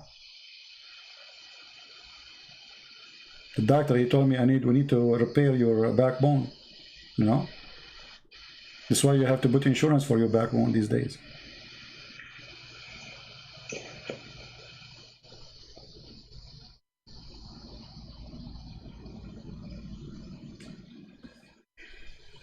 My grandfather, he hurt his backbone. You know, that's why he could not have kids. Only 96. But I mean, backbone is very important. This is where babies are made. You know, it's science. No, of course not. What is it not? This is Quran. We have to show respect, my friend. This is true. We cannot deny this. Okay. Allah is talking, my friend. This is, you know, you cannot say that. That's not true. This is science. That's amazing. The doctors didn't agree, absolutely, but because they're stupid. This is the truth here. Yes, but it has to accord with the reality. What do you think about the women? She have a sperm coming from her chest, man. Women are scary, aren't they? I mean, I never thought women, they have testicles in their chest. Thank God I'm not married, man. I'm scared. You marry a woman, you go to the bedroom, she take off her, you know, like, oops, like what? Oh boy.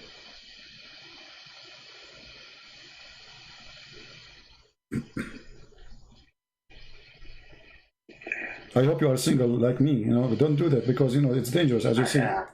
Oh yeah? Okay, you are. Okay, that's good for you. Don't do it. As you see, you see the women, they have like, you know, they look something in the chest.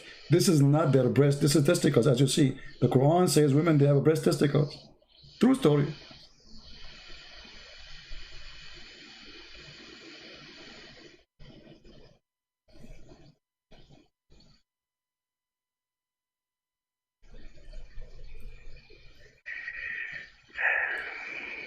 And you know what, just to help you, here we go. I will open Ibn Kathir. All right. This is a big scholar, according to Muslims. Yes, I know. Okay, so here it says, let us see. Let us read what Ibn Kathir is saying.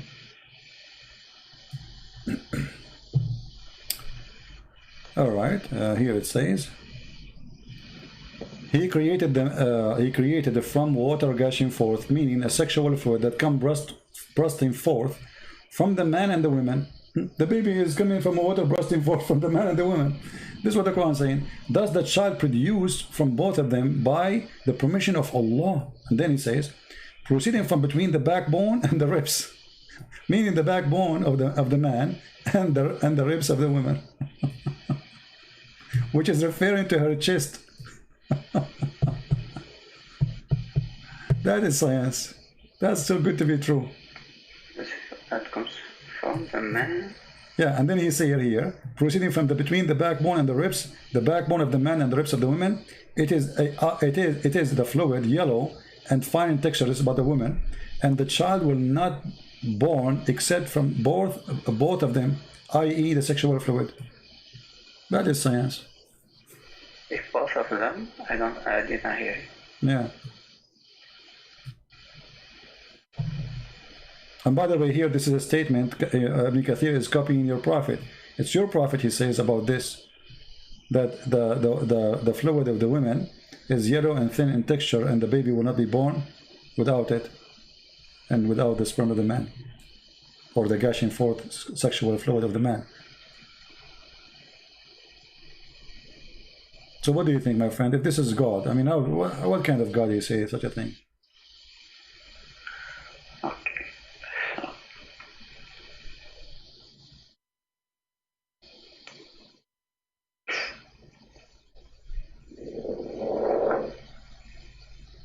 Are you okay? It can come from the ribs.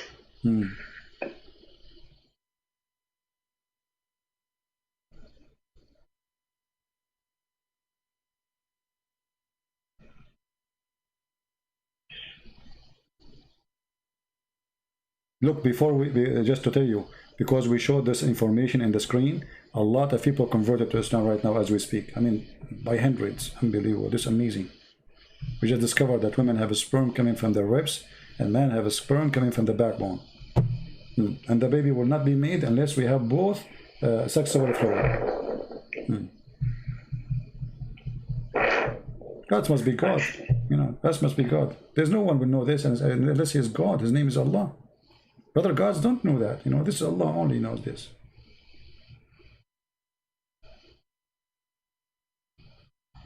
Yeah. So what we will do now? Be honest with me. Don't you think this is not right? Actually, I don't. If I found that in a hadith, or I don't know, I could have easily rejected it. Yeah, but this is Quran. That's the issue. That's the issue, exactly. So what we will do, you know, be honest with yourself. If it's in the hadith you rejected, so why don't reject the Quran too?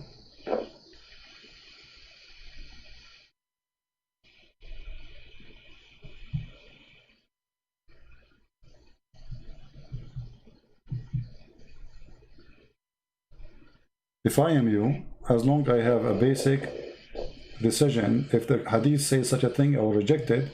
Well, the Quran is no better. That cannot be from God. As simple as that. Yeah, but you have to look it up deeply. My friend, we are looking deeply. Here we go. You are taking your time. I'm showing you Ibn Kathir too. You can see all the scholars. And we show you the Quran and you speak Arabic. So you have no security. You see, if somebody don't speak Arabic, I can say, okay, he need maybe, you know, but you speak Arabic. You are an Arab. We are showing you the Quran, and we are showing you Ibn Kathir. What do you want? I'm not an Arab, but I speak Arab. No problem. You are an Arab. You speak. Where are you from? If you don't mind, what ethnic is yours? Kurdish? I can't say. No. Okay. I'm black, blonde. I'm a black, blonde African American from Japan. So what a big deal. All of us, we are brothers, my friend. God, he created Adam and Eve. All his children are family. Black, white, Arab. It doesn't matter, you know.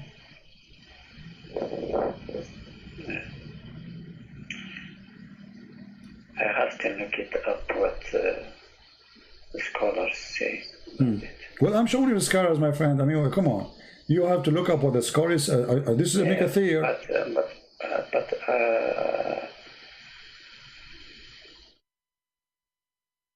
I have more trust about modern scholars than all the scholars. You trust modern scholars? Because modern scholars, they have no excuse. No, modern scholars, they fabricate. No. Modern scholars, no, my friend. There's nothing that's called modern scholars first. Let me tell you why. Because in order to be a scholar, you have to learn from those scholars. When you go to school, I have a degree in Islamic law. So what they teach us when we study Sharia? They teach us this. They teach us this guy said. Why? Because those are the one we can learn from them. We don't learn from the teacher. The teacher who have a PhD, who is my teacher, he is not used as a reference because he is no one, even though he have a PhD.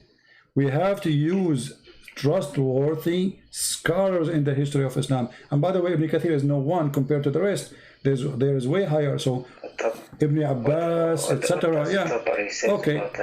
We can go to At-Tabari. Okay, you wanted to go to At-Tabari? Yes, I just want to see what he says about that. At-Tabari is even, I mean, the Tabari always like, I advise you not to go to At-Tabari. in At-Tabari, you see all the, I mean, you see, the Muslims, they try to avoid always At-Tabari because At-Tabari, supposedly he filter a lot of the garbage exists in Islamic books, but he have still a lot exposing Islam there. That's why you see the Muslims, they try to say At-Tabari was a historian. He is not a scholar. But the fact he is the scholar of the scholars. So you mean that he is more logic? No, he's not. Tabari is just he's putting things most of the time as he heard, as he learned. As they are. Yeah. He's just reporting what they say, you know. So. Okay, so he is more trustworthy than the others. No problem. Okay, but you see, the problem is.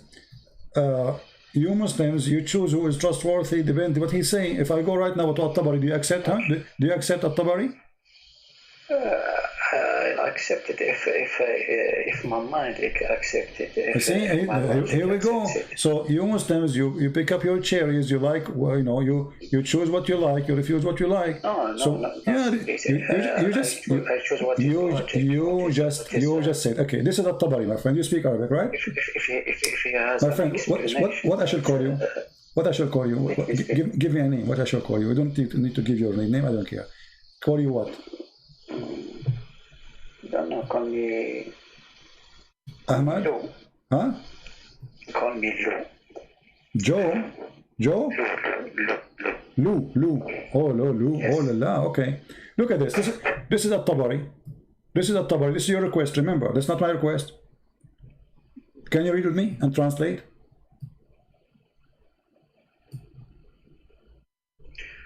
وقوله يخرج من بين الصلب والترائب يقول خرج من بين ذلك ومعنى الكلام منهما. فقال بعضهم الترائب موقع قلادة من صدر المرأة. Do you see it? And if you go down here it says يقول من بين ثديي المرأة. So the sperm of the woman coming from between the two breasts of the woman. Okay. So what we will do now? You are the one who asked me to go at Tabari. I advise you not to go there because at Tabari will hurt you more. Here we go. We are at Tabari. Here we go. Look what he says. وقال إكرمة. He says قال صلب الرجل وطرائب المرأة. See, I'm not scared or something. I'm looking. Even me, I don't know what Tabari said about that. I just want to see. My friend, no problem. I'm trying to help you. I'm saying to you that a Muslim usually try to escape. He jumped to a different place. No, but it's here we go. Yeah. Just want to okay, but why you said At-Tabari, not Ibn Kathir? What difference going to make for you? I mean, why? No. I didn't say nothing. When I just want to see another person what says about that. Yeah. So what we will do now? What do you think? How this can be true?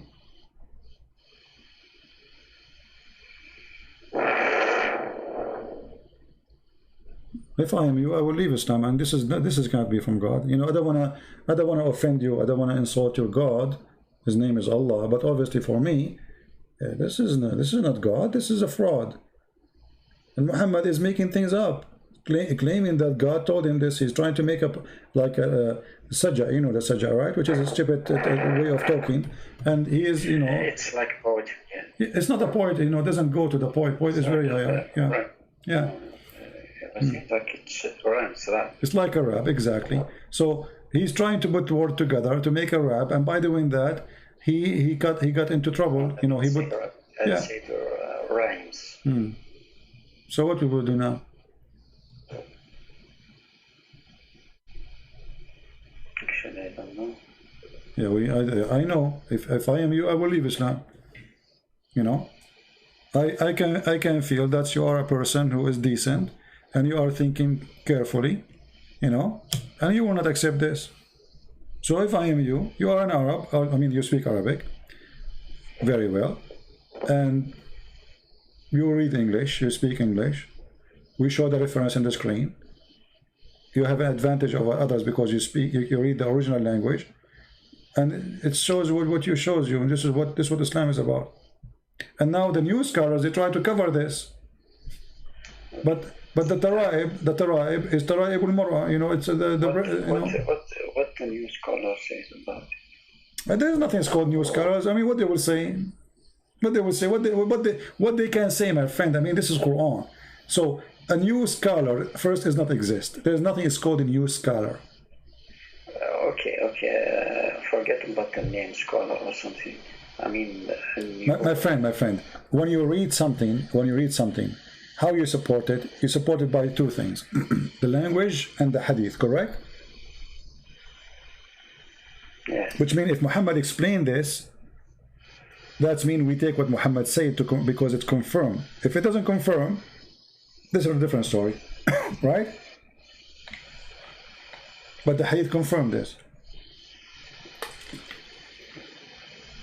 Let me show you this hadith. Okay. Let me hold on. Let me show you this. Okay.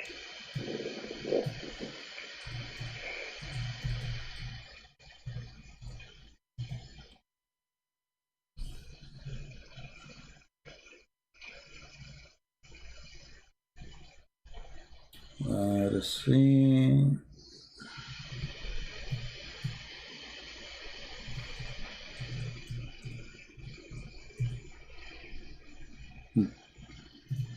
Do you see this hadith in front of you? It says Sahih. Very authentic. Read for us. I don't know, you want to show it in English or in Arabic? Doesn't matter really. Read for us, go ahead.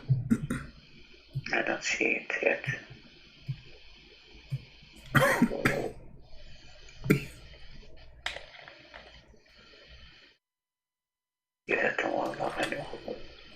No, where is it?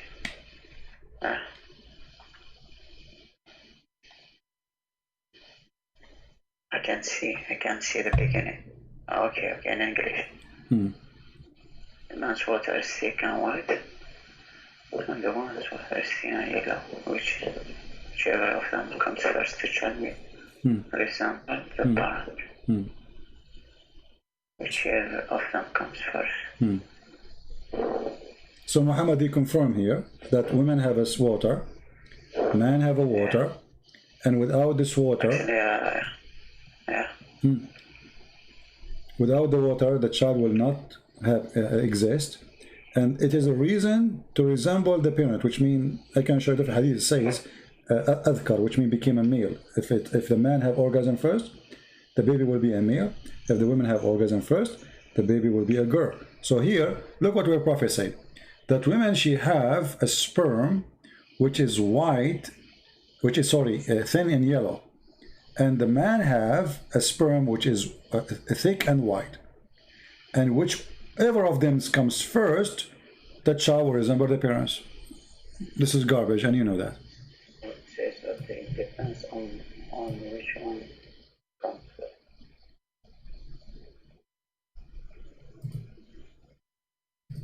So it depends on the organ.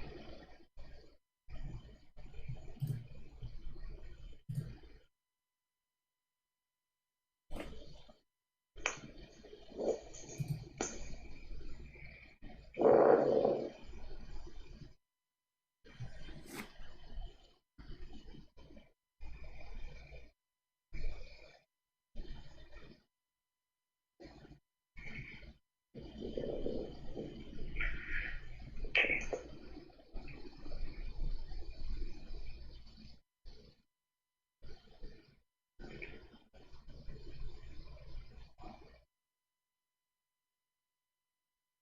What do you think? Okay, I'm looking right now if the orgasm can, or if there is studies that says that. Oh, you are searching Google now to find if this is. Of course, of course. My friend, hold on. My friend. Women. She can. My friend. Listen. Don't speed up. No one has all the knowledge. I'm not saying that, but this is silly, my friend. You can search Google. You see, I will give you 1 year from now. Okay. The first result that I get here. Baby's gender determined by woman's organ, says expert. By what? I'm looking at the first link here. Yeah. Read for us. Go ahead. If there is studies that.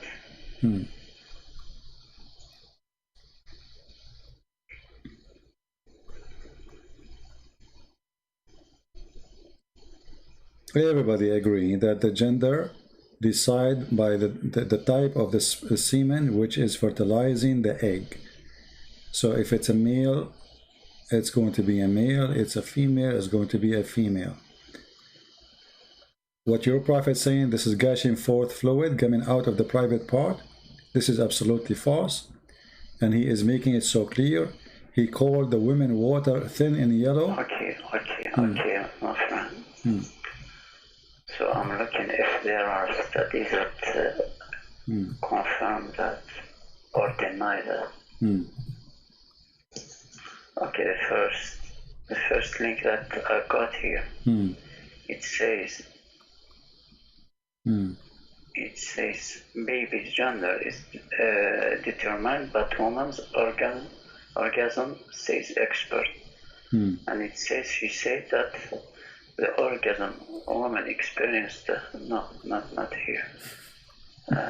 Sorry. All right.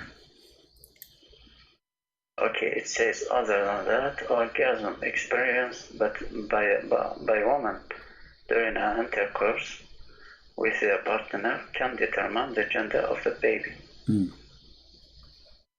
Okay, so is it the science saying that the one who comes first will determine the gender? So your prophet, my friend, my prophet, listen. Your prophet made it clear. Listen. You know, science, there's tons of pages, there's doctors, they are listening, people will laugh at us if we say something stupid. This have nothing to do with the gender who comes first. This is number one. That is the most silly argument ever. Actually, most of women in the Middle East, they never come even, because the women are circumcised in the Middle East, which means they will never have orgasm. They don't even feel anything. So what your prophet is talking about is silly and stupid. Who comes first will make the baby look like the father or the mother. Secondly, he described the reason for the creation of the baby is the yellow water which is appearing in the women's private part. This is something come out. It's gushing forth. You know that. Yeah. You know what? What but? Even. What even? Even me, I don't believe that. I don't believe Okay, that. I want you to read this hadith for me, because this hadith will help you more. What do you think if we read this one? As an example. Which hadith? Here we go. I want you to read for me. Salama told how Salim said, Messenger of Allah. I don't see. Allah is not ashamed of the truth. It's going to come to you. Is any washing necessarily for a woman when she has a sexual dream? He replied, yes. When she sees signs of liquid. She wash what? Wash her private part, correct? We agree? You cannot wash your womb. When she sees signs of liquid, yes. Okay, so she is talking about washing her private part. This woman, she got horny at night and she did something to herself. So now she's asking the Prophet of Allah, because the Prophet of Allah is sexual consultant in Mecca. For women, is it necessarily for a woman to wash if she has a sexual dream? He said yes. When she sees a sign of a liquid, Salama, the wife of your Prophet, said, covered her face, she's shy, and she said, does that women have a sexual dream? You know, actually, this is not what it said. This is not really. It says وَتَحْتَلِمُ الْمَرْأَةِ, which means she have orgasm. The translator is a stupid. تحتلم, you know what تحتلم, right? You know what ihtilam. Ihtilam is orgasm. So yes. Yeah. Yes. So the translation is false. Not sexual dream. She have orgasm. So imagine the wife of your Prophet, she never have orgasm. She's asking Muhammad, do women have orgasm? Do women even come? That's me, Muhammad, he never made her come. He replied, of course she does. In what way does her child resemble her? So why the child will resemble the woman then? Because she have orgasm. That's what your Prophet is saying.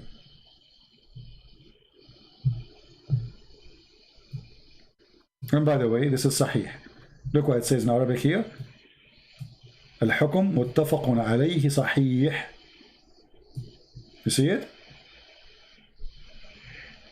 So he says that if she has an orgasm, the child will have. If she have orgasm first, the baby will be a female. If he have orgasm, the baby will look like the father, and he will be male. And as you see here, it says وزاد مسلم برواية أم سليم إن ماء الرجل غليظ أبيض وماء المرأة رقيق أصفر فمن أيهما على أو سبق يكون منه الشبه. Here we go. So what is in the Quran confirming the Hadith, and this is always stupid.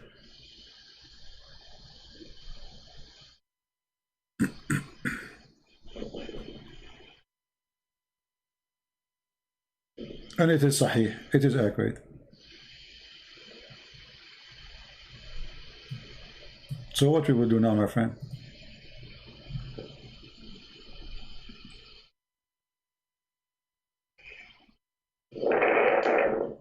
I see, all of them, they are Sahih. Sahih.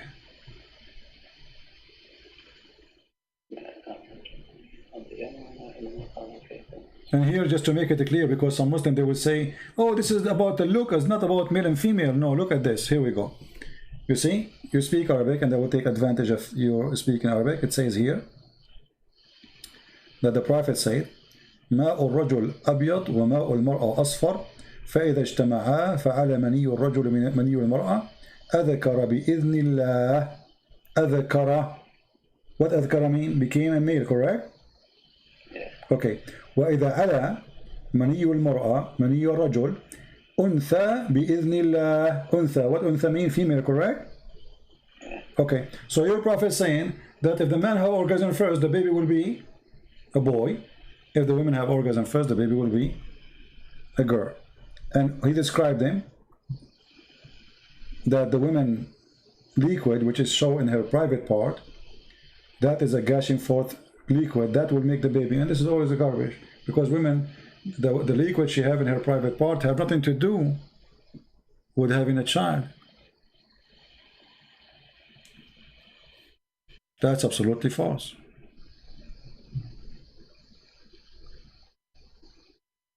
And look here what the Muslim they add in the translation, guys. Look at this. They are adding between two brackets the chromosome and genes. What's a chromosome? It's a yellow. The chromosome is yellow. I mean, look at the stupidity when they try to cover a lie. The guy, he just said the man have a sperm is white and the women have a sperm is yellow. And then you say chromosome. Can you show it in English? Yeah, it says a chromosome. Look, they added a chromosome there to cover. Yeah, I mean, it's incredible. Yeah, you believe it? To cover the stupidity of Muhammad, they say chromosome. This is about chromosome. It's about washing a vagina. A water appear in her private part. It's yellow and thin, gushing forth. This is the chromosome.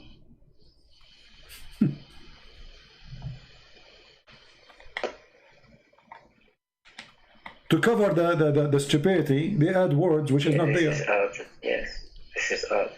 This is wrong, right? Didn't say that in Arabic. It's not in Arabic. It's a stupid, and this is not what Arabic is saying.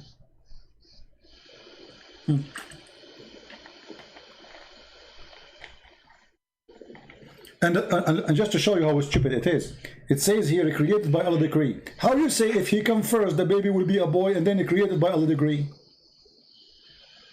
Look, look. And the substance contributed by the male and female child is formed by the decree of Allah. How decree by Allah? But the man he decide, or the woman, whoever have orgasm first. You know, I will tell you a secret, but don't tell anyone. You know, I don't look good. You know, I look really bad. So if I get married, God forbid, I will never have orgasm first because I don't want my children to look like me. Because I learned from the Prophet now that the one who comes first, the child will look like him or like her. So I will make it clear always. I will make agreement with my future wife. You come always. I will never come. You know, I don't, because I don't want my kid. My son will shoot me if he look like me. You know, from the first day, he go to the mirror like, what you did to me? He will grab one of my guns and shoot me, and it's not fair. I mean, it's not my fault.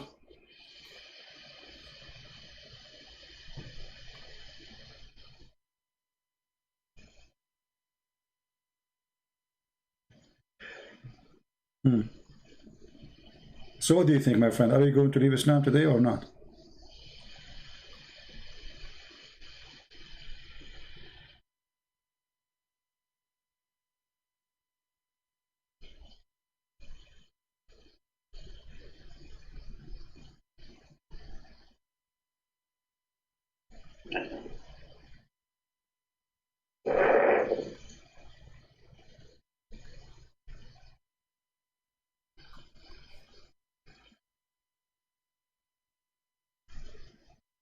What do you mean you don't know? You know, you are a smart person. You don't fit there.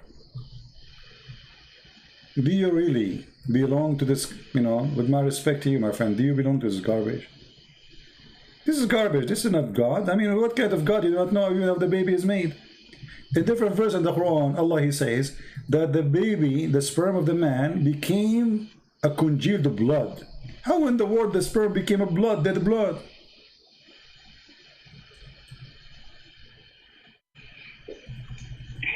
What do you think?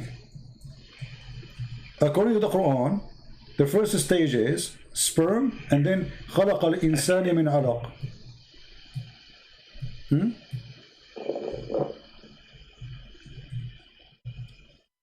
Read this verse. Read this verse with me, so we can love together. This is a very famous verse. The Muslims use it to prove scientific in the Quran. No. Okay. There's no scientific. All right. Let us see.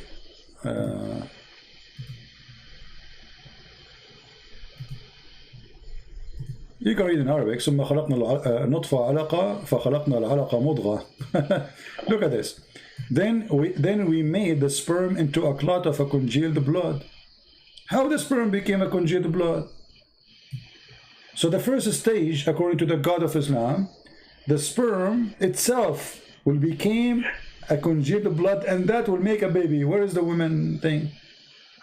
And look, here the Muslim, they add, then of that clot we made a fetus.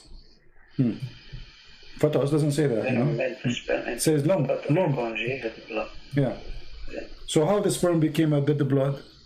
Since when did the blood is going to grow? It's dead actually. The second you say congeal, yeah. It's not only blood. No, it's blood. العلقة الدم الجامد. علقة my friend. I can show you right now from the dictionary.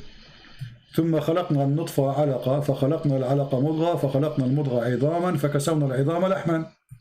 That is the most stupid thing ever.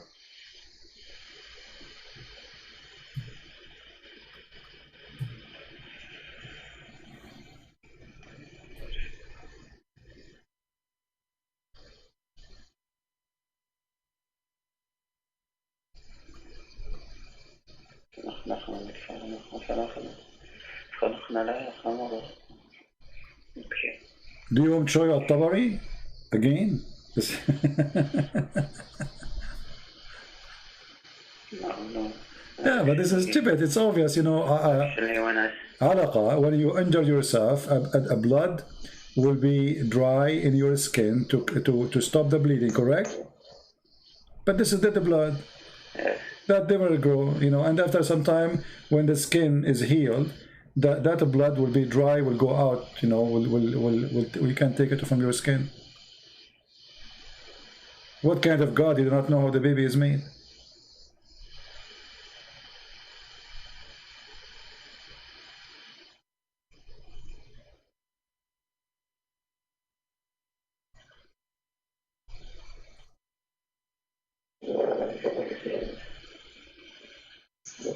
So, actually, I will look out.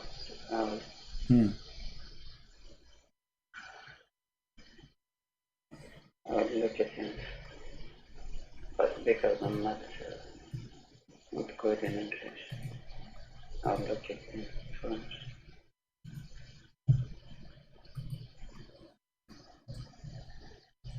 Which verse is it? This is chapter 33, verse number 14.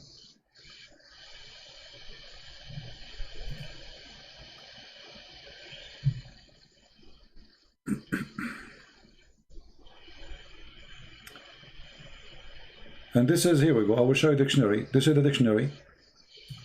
علقة في علم التشريح قطعة من دم غليظ جامد وهي طور من أطوار تكوين الجنين.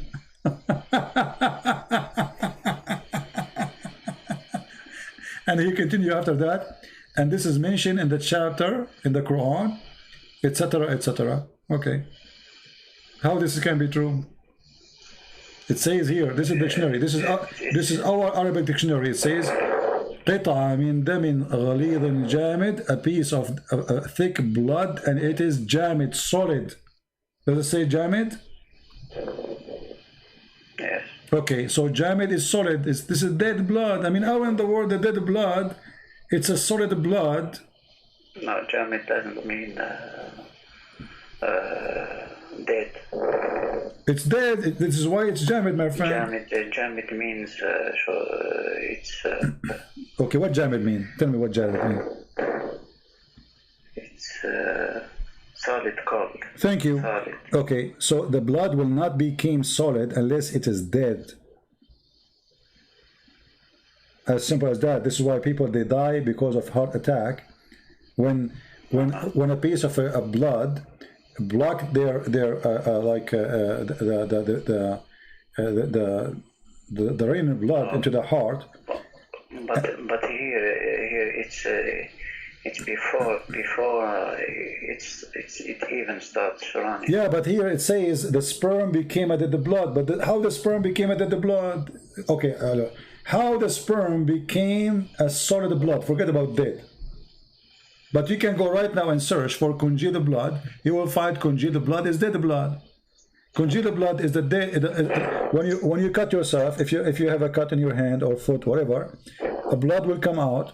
Will make, you know, if you cover it for some time, the bleeding will stop, and then a blood spot will cover all over the injury, and will make like let us say a batch for your skin until it's recovered. Yes. Yeah, yes. This is dead blood. It's not even blood. It's dead. But because you are already man, And here it talks before. No. You see, it doesn't matter. We are talking about the blood. Doesn't matter if it before or after. This is a blood. When you say a blood, the blood is having one nature. It's a blood. The baby, the fetus. Doesn't matter. It's a blood. Is it a blood? Is it, my friend? Is it a blood or is it a blood or not? It's blood. Okay, blood doesn't matter if it's a baby or adult. It's a blood. Yes, but because before the blood starts running, how is it? This is not the question. How in the world the sperm itself became a blood, and then all of you became a blood, and then from the blood you have a heart, and you have. This is what science says. Why you don't search right now in Google and find if there is any my friend? Can you find me only one scientific book saying that the sperm will become a blood? The first stage is a semen, and then the semen will become blood. Can you show me that? One scientist in the world says that. But everything in human body comes from the sperm and. No, that's not true. That's not true. No. You see, the semen, when it goes to the woman, it fertilizes and delivers the DNA of the man. Yes. Okay. Yes. It's a DNA. There's no blood. Then we have the egg of the woman. Yes. And the egg of the woman will start splitting and organizing organs by time.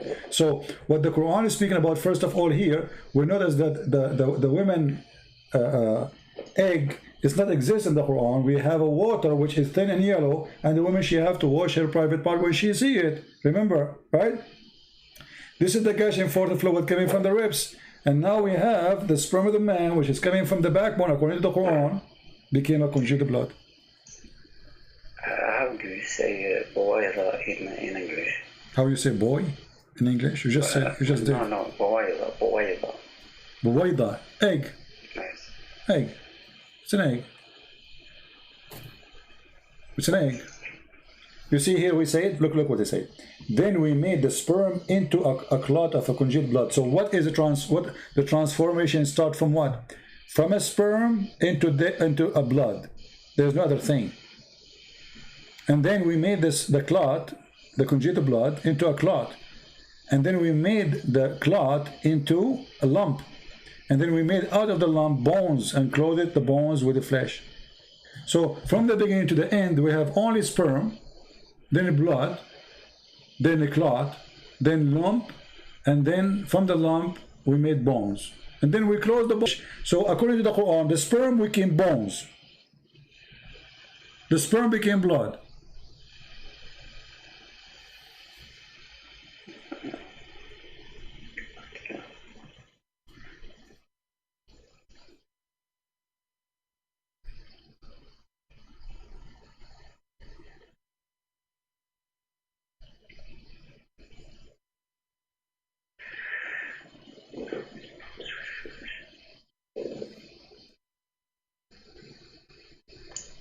Actually, for me, the biggest problem is in the last sentence. What is the last sentence? We close the bones? Yes, with flesh.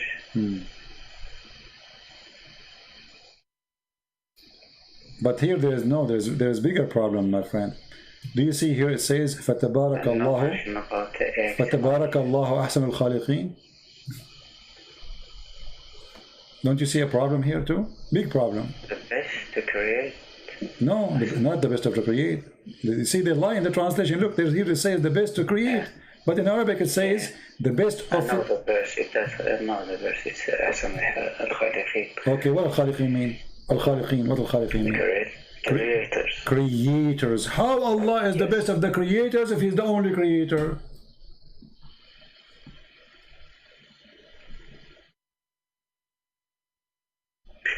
Actually, I have something about that, the last verse. I've heard something about this verse. Yeah, this is a guy. He is the one. Abdullah. It's not him. Yeah, Abdullah ibn Sarah. Yes, Abdullah ibn Sarah is the one who made this verse. Muhammad, he added in the Quran, he said to him, put it there, but he said, I'm the one who said that. He said, Allahu awha ilay kama awha ilayk. And here you notice, if you change the translator, look how the Muslims, you know, I'm not talking about you as a Muslim, I'm talking about those who translate. They fabricate the translation to cover a problem. Look, from the creators, they make it to create. But we change the translator here. Look what happened. The best of the creators. How the Muslim, they keep saying we are worshipping the Tawheed and the only God. And now we see that he is the best of the creators. You see? Listen. If I say to you, I am the best student in my classroom, and then later you find that I was the only student in that classroom, don't you think I was lying to you, misleading you?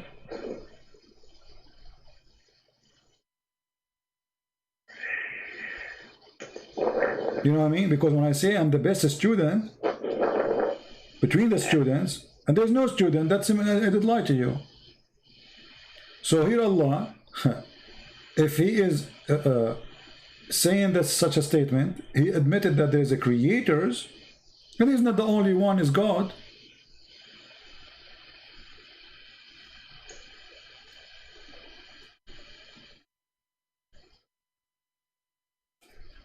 It could be just a way to glorify. Okay, how you glorify? By lying. I mean, when you say I am the best of the creators, that's a lie. Because there's no other creators. You are lying, you are exaggerating with your lie. You are confirming that there is a creators when there's none. So when you say I'm the best of the creators and there's no others, that's stupid. And it's a lie. You don't glorify yourself by lying. So what's the point of this statement? To say to me, Allah is the best of the creators, but there's no other creators. Okay, I will look in this verse in French. I'm looking at why you need it in French if you have it in Arabic? Because I understand French. Okay, I will look for it in French. Hold on, let me see, not in English. I will see to see it in French language. Actually.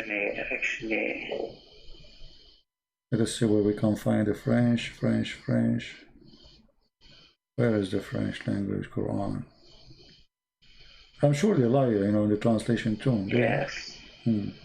They said words that it didn't say in Arabic. Doesn't say creator, right? The creators. No, from the beginning it says nous avons fait du sperme une adhérence. What does that mean? I don't speak French. They translated the blood with adherence. So they changed the whole translation. Yes. So yeah, I see here. As usual, I'm not surprised. I mean, everything, they try to cover the stupidity of the Quran by fabricating. So now anyone who will speak French, this is why I need to finish my Quran translation, and then later we will ask people to translate to their own language my translation, so people, they can get an honest, clear translation.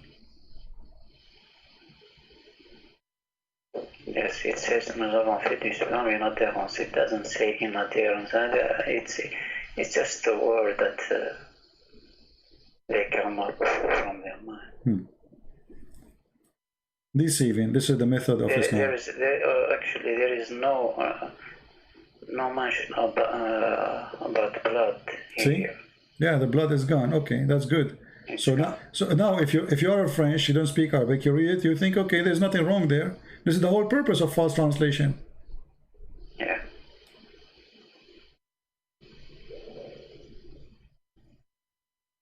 So what do you think, my friend? After all of this, isn't it time for you to leave this cult?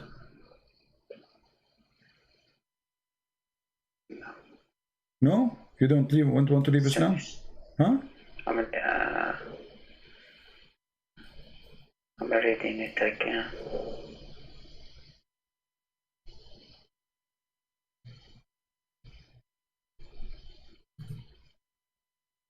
It is seen in Indonesian language what they are saying. I bet you they are lying there too. They lie in all languages when they translate to cover the stupidity. Indonesian, here we go.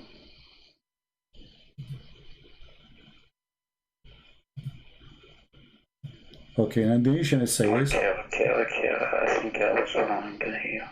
Huh?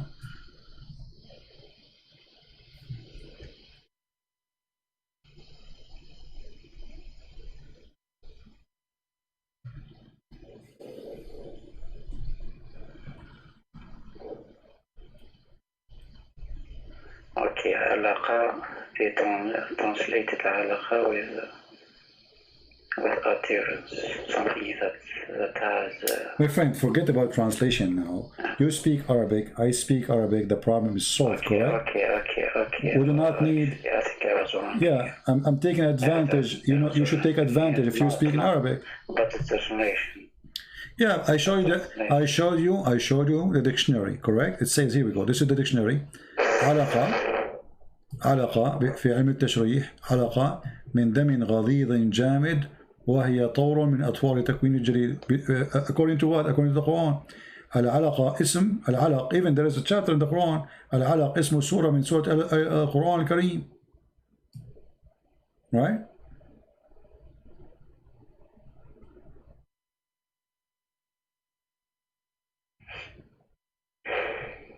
So we have the dictionary. You speak Arabic. Yeah. So what we will do? I mean, it's not only one place. I mean, every single word we read in those verses are wrong. Until now, since you call me, until now, if there is something accurate, nothing. Not a single one. It's a joke. And yet they say to us, this is the book of God.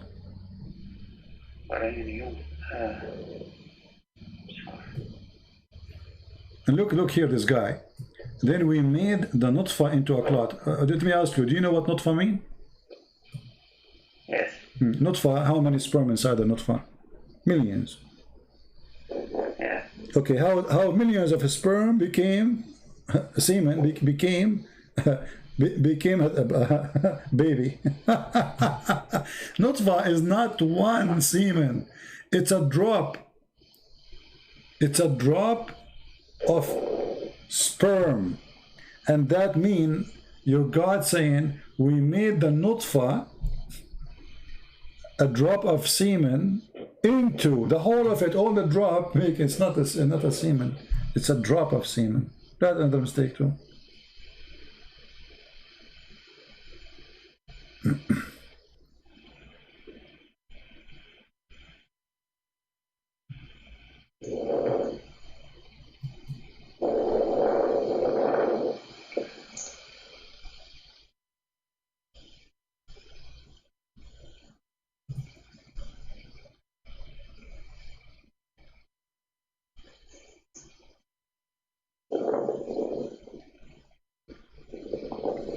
So what do you think?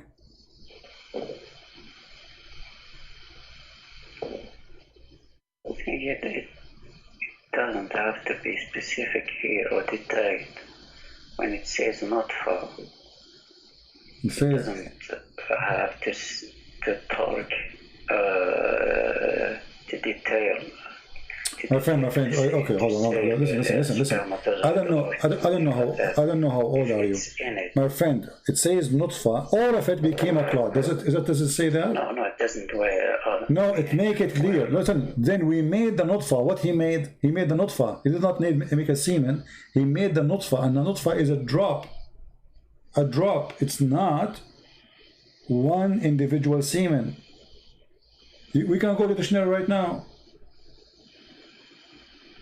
It's a drop of semen, have millions. According to your God, we made the nutfa, all the nutfa, not only from the nutfa we made a baby, no. The nutfa itself transformed into a clot of a piece of a thick, conjugated blood.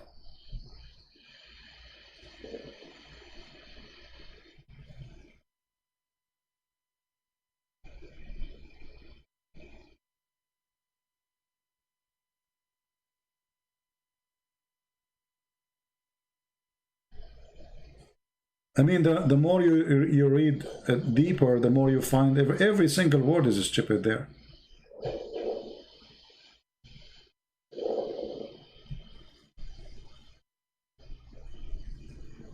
When it says, then we clothe the bones with flesh, that's a problem. My friend, for me, everything there is a problem. Let's be honest together. Everything is a problem. Only here is a problem? No. This is here. The nutfa became a blood. That's stupid. Then we made the blood into a clot. That is more stupid. And then we made the clot into a lump. That is make it more horrible. And then we made out of the little lump a bone. So until now there's no heart. There's no nothing. This is almost the last stage of the baby creation, and what we have a bones.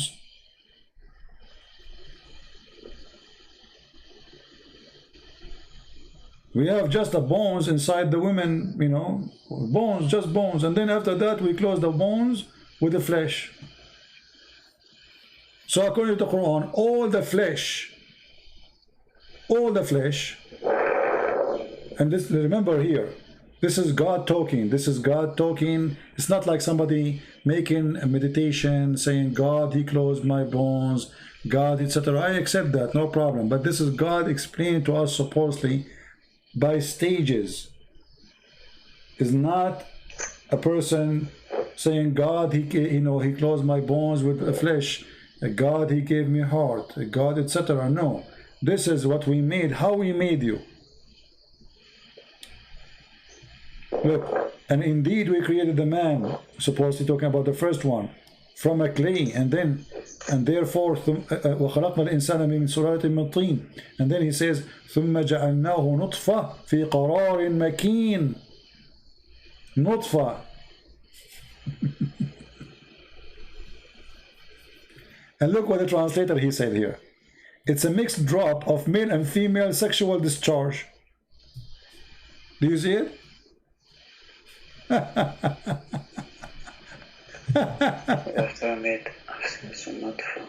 Let me see this translation of who. Hold on.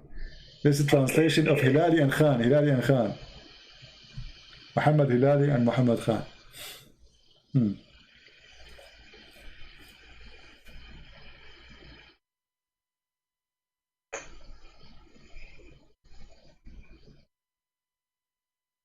So,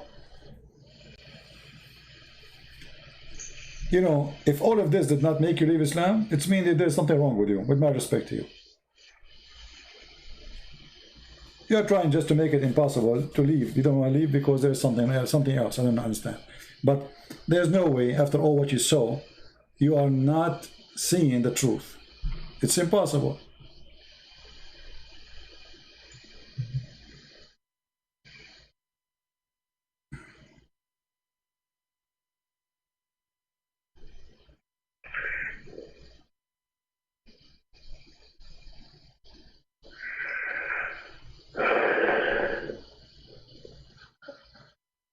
I think here it's just about modern terminology.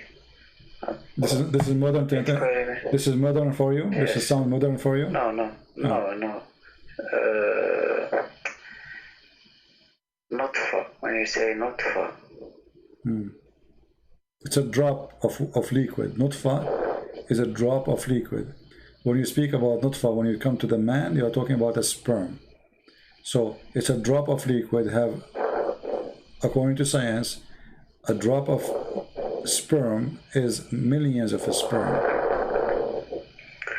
Okay, I don't want to say something that I don't know, so I have to look it up in detail. Well, we did. All right, my friend, I'm not going to force you to leave Islam if you don't want to, but I believe in your heart you know that this is garbage. True or not? In your heart, you know this is wrong. If it's really how I understand it right now, there is a problem. Yes. Okay, so why? I mean, the problem exists, and how you can solve it. You stay following such a, you know, such a. I have to confirm that. We confirm that. We confirm, my friend. So I am with you. I am with you for how long now? More than an hour. Did I confirm everything I show you or not? And now you can go to any like you can go right now, search Embryo stages. Embryo stages. You will find that none of the stages of the embryo is what he's talking about. Okay. Is there any other thing, not scientific? I mean, something. How to say that in English? Okay, let me ask you. So, You are trying to say if there's anything like contradiction, maybe? yes. Okay. Contradiction. Do you think immoral thing, or I don't know. all the Quran is immoral? All the Quran is immoral. You know, all of the Quran. Well, there's nothing moral in the Quran. Go and take the money of the of someone just because you don't believe in Muhammad, and you know, rape their women. But forget about this. Do you think God, he remember which one he created first, or he don't remember? He does. Okay. If we go, I want to show you something here, and you speak Arabic very well, which is very nice. Will help me a lot.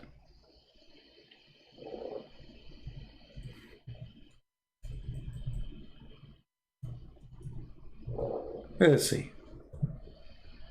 Chapter 2, verse number 29.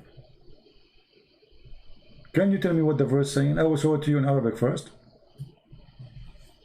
هو الذي خلق لكم ما في الأرض جميعا ثم استوى إلى السماء فسواهن سبع سماوات وهو بكل شيء عليم. Okay. What he created in the earth, everything, right? I don't see in the screen. هو الذي. Can you put it in Arabic? Yeah, it's in Arabic. هو الذي خلق لكم من الأرض جميعا ثم استوى إلى السماء. سواهن سبع سماوات وهو بكل شيء عليم. Okay, based on this verse, which one Allah created first? خلق لك. It's created the earth. First, right? Yes. Okay, so this is chapter 2, verse number 29. Remember. Okay, we will go to different chapter. All right.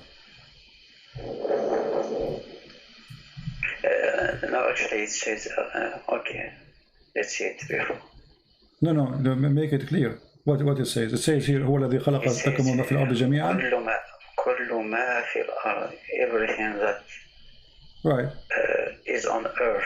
Okay, is created. Then he went to the sky and he made them seven sky. Correct? Yes. Okay, so let us say finishing the sky was done after finishing all the earth. Correct?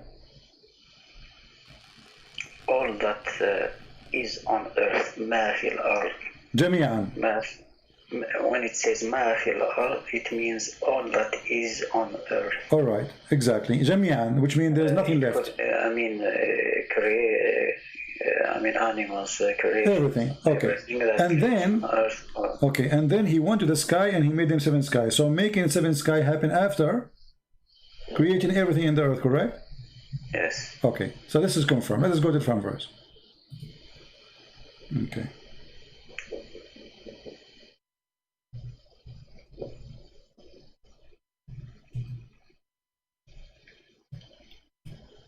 This is chapter 79, and we can read from any verse. You can read from the beginning if you want, but let us see here a verse starting from where he speaks about creation of the earth and the heaven. In verse number 27, he says, "Are you more difficult? أَأَنْتُمْ أَشَدُّ خَلْقًا أَمِ السَّمَاءُ بَنَاهَا رَفَعَ سِمْكَهَا فَسَوَّاهَا وَأَغْطَشَ لَيْلَهَا وَأَخْرَجَ ضُحَاهَا وَالْأَرْضُ بَعْدَ ذَلِكَ دَحَاهَا." English.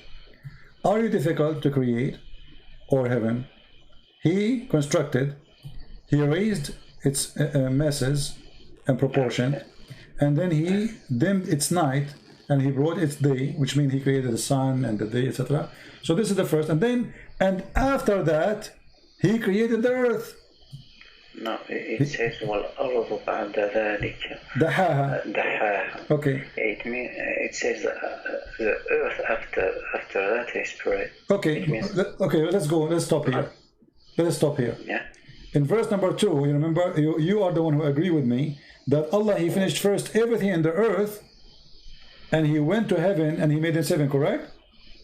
Yeah. Okay, here is saying the opposite. He finished everything in the sky.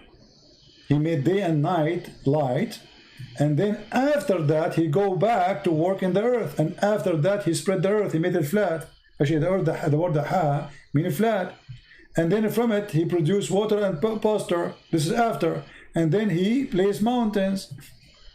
And the mountains. Okay, so how this is? What kind of God? He didn't remember which one first. In one chapter, He says that first He made everything in earth, and then He went to the heaven, and He made them 7 heaven.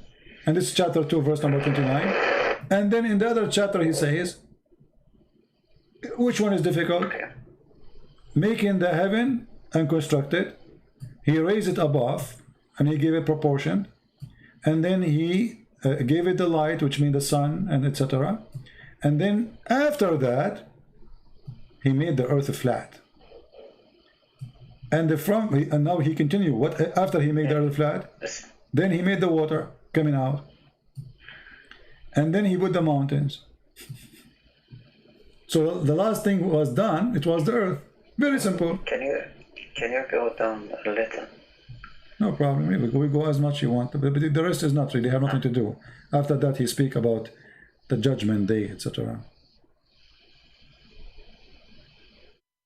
A source of enjoyment for you and for your animals. So when he says a source of enjoyment for you and for your animals, so he is assuming that animals were already created. Yeah, you see, this is the earth. Yes. My friend, the verse before it says, جَمِيعًا وَمَا فِي الْأَرْضِ جَمِيعًا. Animals, grass, trees, everything. So, which one of them is the accurate? There's no way God, you don't remember which one He created first, the sky. He finished the sky first, or He finished the earth first. And not only that, we're not done. Hold on. You think we are done? The stupidity continue. Hold on. We are not done. If you go, the verse here we are showing you, this is chapter 2, verse number 29, and this verse here is a chapter 79, verse number 32. But what if we go to this chapter? Let us see.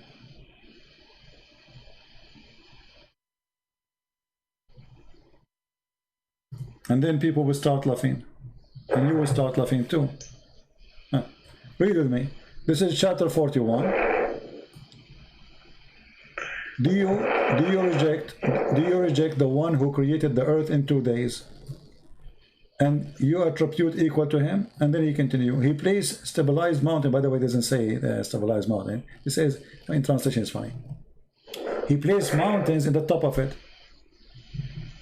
This translation is horrible. Let's see different stupid translation.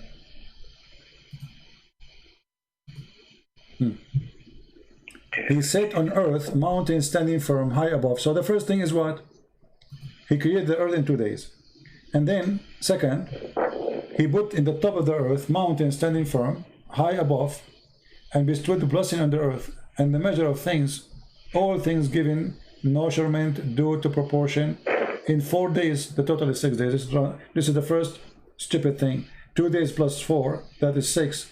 But according to the Quran, different verses, Allah, He finished everything in 7 days, in 6 days, not only the earth. So now He says, and look how they lie. They say here moreover, but in Arabic it says ثُمَّ اسْتَوَى إِلَى السَّمَاءِ. What ثُمَّ mean? ثُمَّ mean after that. Not only after, way after. Yeah. So they lie in the translation. They say moreover. If you change the translator, you will see he changed it, you know, depend in the liar. Look here, this is Muhammad Biktal. Then he turned he to the heaven. Okay, so hold on. So here, according to here, the earth was created first, and everything in the top of it. He placed mountains. This is second option. And then after that, he made like substance, grass, trees, animals, etc. And then after that, he went to the sky, and it was a smoke. And after that, he made the heaven, 7 heaven in 2 days. So 2 days to make the heaven, 4 days to make the earth and substance, mountains and substance, and 2 days to create the earth. This is total of 8 days. This is contradiction number one. Secondly, now, based on this chapter, Allah, he finished the earth first in 2 days, everything on top of the earth in 4 days, and then after that, he went to the heaven, and it was a smoke, which means it was nothing, empty. And then he told the earth and the heaven to obey him willingly, or to come to him. And then after that, he ordained the 7 heavens. So the last thing in this chapter, Allah, he created, made the 7 heavens. And then after that, he made lamps. You see it?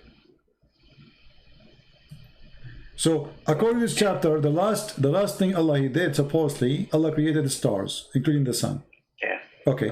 In this chapter here, chapter 41, this is not what happened. It's the opposite. Read carefully. Are you more difficult to create or the heaven he constructed? He raised masses of proportion on it, and he dimmed the night and brought the day. So it was a stage number 3 in the sky, and then after that he worked in the earth. I mean, how clear we can make it? More than this. Have you ever heard of a God? You don't remember which one he created first? In one chapter he says he created the roof before the walls and the floor. The other chapter he says I created the roof before the walls and the floor.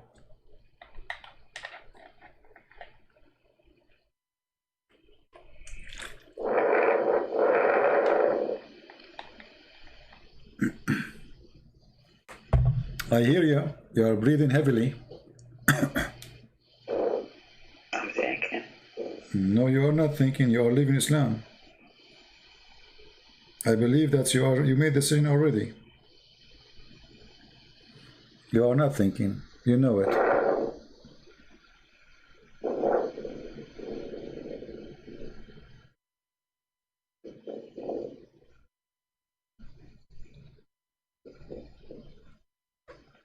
I will be sincere with you here. Yeah. What I see.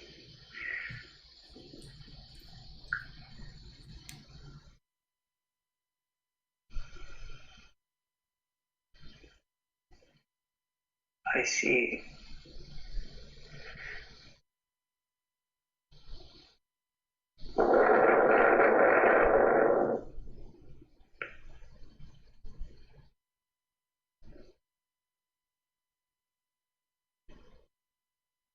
someone who doesn't remember. Exactly. Okay. Do you know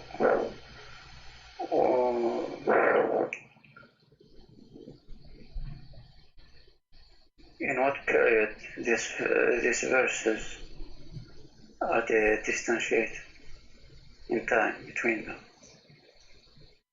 I understand. Say again. All these verses. Well, I mean, what do you want more, my friend? You see, I'm really being so patient with you, hoping that you will be honest with yourself. I don't want you to be, you know, I mean, this is about you. I don't really care. You stay as a Muslim, you want to stay Muslim, it's your business. For me, I do my part. But be honest with me. Isn't it this cannot be from God? Isn't it the Quran says, لو كان من عند غير الله? You know, you found a lot of differentiation in it. So even the Quran says, if this is not from Allah, you will find a lot of contradictions. The sound is gone.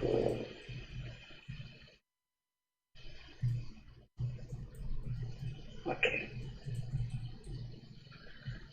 So the one who made the book, he says to you, أفلا يتدبرون القرآن لو كان من عند غير الله لوجدوا فيه اختلافا كثيرا. Correct? Yeah. So he gave you the rule, and the rule is clear. If this is not from the God, whose name is Allah, you will find a lot of stupid things messed up. And since you called me until now, we did not find one thing is smart. Yeah. I heard you saying, yeah. Thank you. So you are out of Islam. I'm someone who... No, you said yeah. I heard you. No, listen. Yes. Okay, you said yeah. So you are out of Islam, Yes. my friend. Okay, thank you very much. I'm happy for you. This is not, you are a smart person. You don't fit in such a garbage. And this is an insult to you. I'm someone who has to admit when something doesn't fit with my mind. Exactly. And that's why I'm being patient with you. You There's see, many when I find somebody, that are not logic. Yeah. I have patience with you because I notice that you are decent and you are not here to play games and deny even what is so clear. So I'm with you. I'm listening. It's not easy to leave a religion. You grow up in it. This is what your parents taught you, that this is from God, etc. It's not easy, and I respect your decency. And I know that like now you are.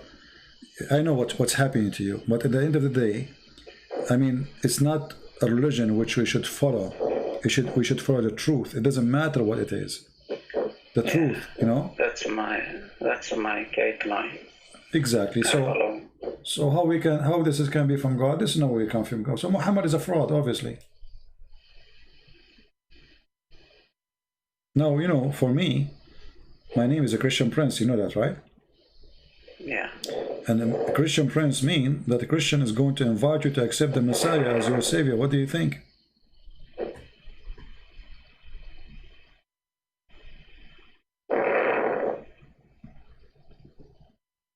What do you think of the Messiah? As long as you decide to leave Islam now, we are so happy for you. I praise the Lord that you called me today. But I don't know. I don't know much about it. Okay. What do you?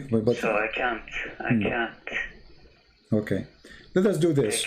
What about you? You call me some other time. You take your time to read more about Christ. About His teaching. What about if I, did you ever have a Bible in your home? No, but everything is on the internet. Exactly. But I mean, have you ever read anything about the Bible? Yeah. Okay. Not a lot, but I have some basic knowledge. All right. Well, I'm not going to tell you where you start, but you can go and start reading from any of the 4 Gospels, which is written by 4 of our church leader about what Christ He did, what Christ He said, and you will notice, my friend, how amazing. God is not about making poetry or making a rap, which is silly, as you see in Arabic. God is about being God, which means being almighty. And almighty, number one thing to be almighty is to forgive those who hurt you. That is almighty. Jesus in the cross, when people they were crucifying Him, says, "Forgive them, Father, they do not know what they are doing." That is almighty. Almighty love, almighty wisdom. And look what the Messiah He did. Christians today are way more than 3 billion.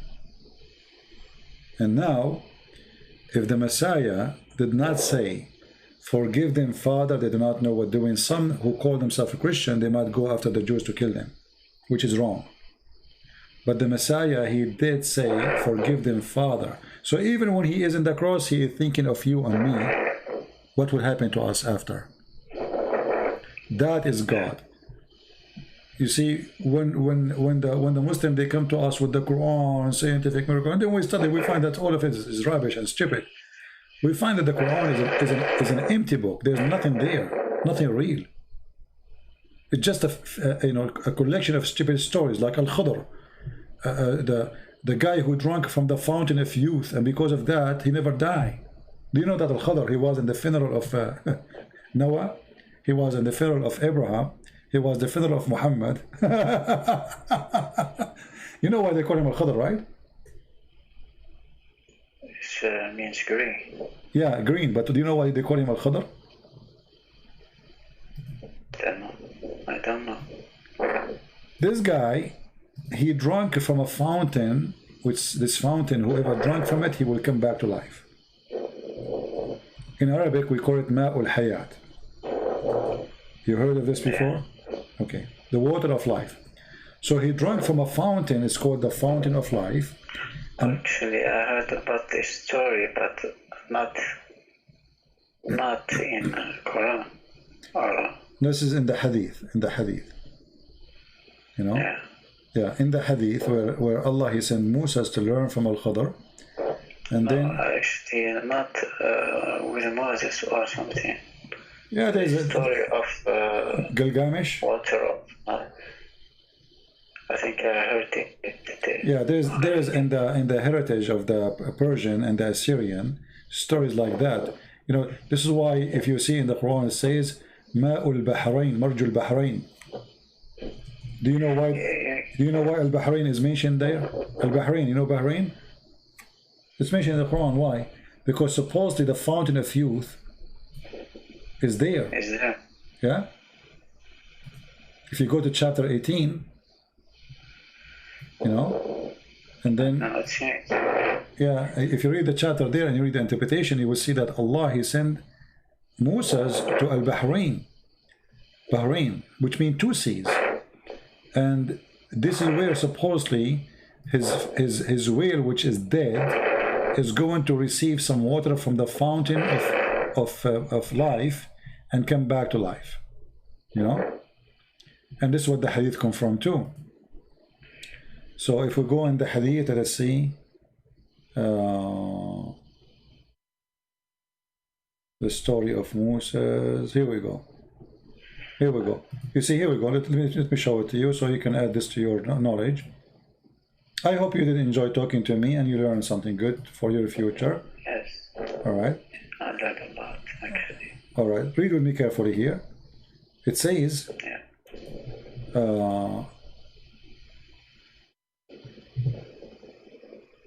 قال سفيان في حديث etc. قال etc. في أصل الصخرة عين يقال لها ماء الحياة. Do you see it? Yeah. لا يصيب من مائها شيء إلا came back to life. فأصاب الحوت من ماء تلك العين.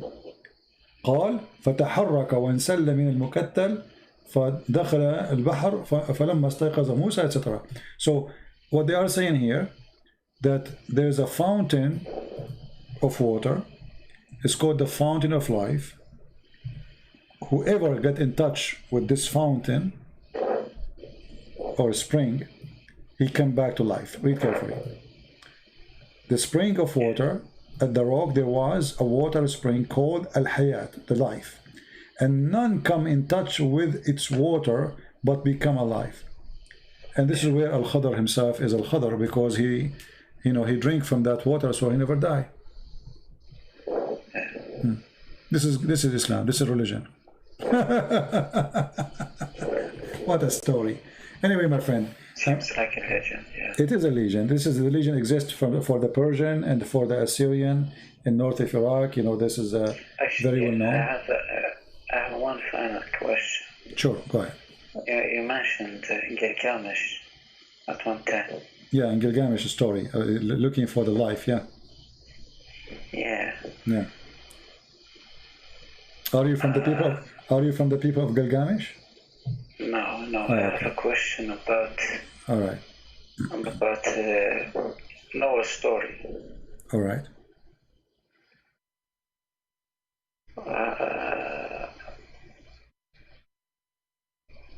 How do you say it? Delusion? This story, I heard it in the.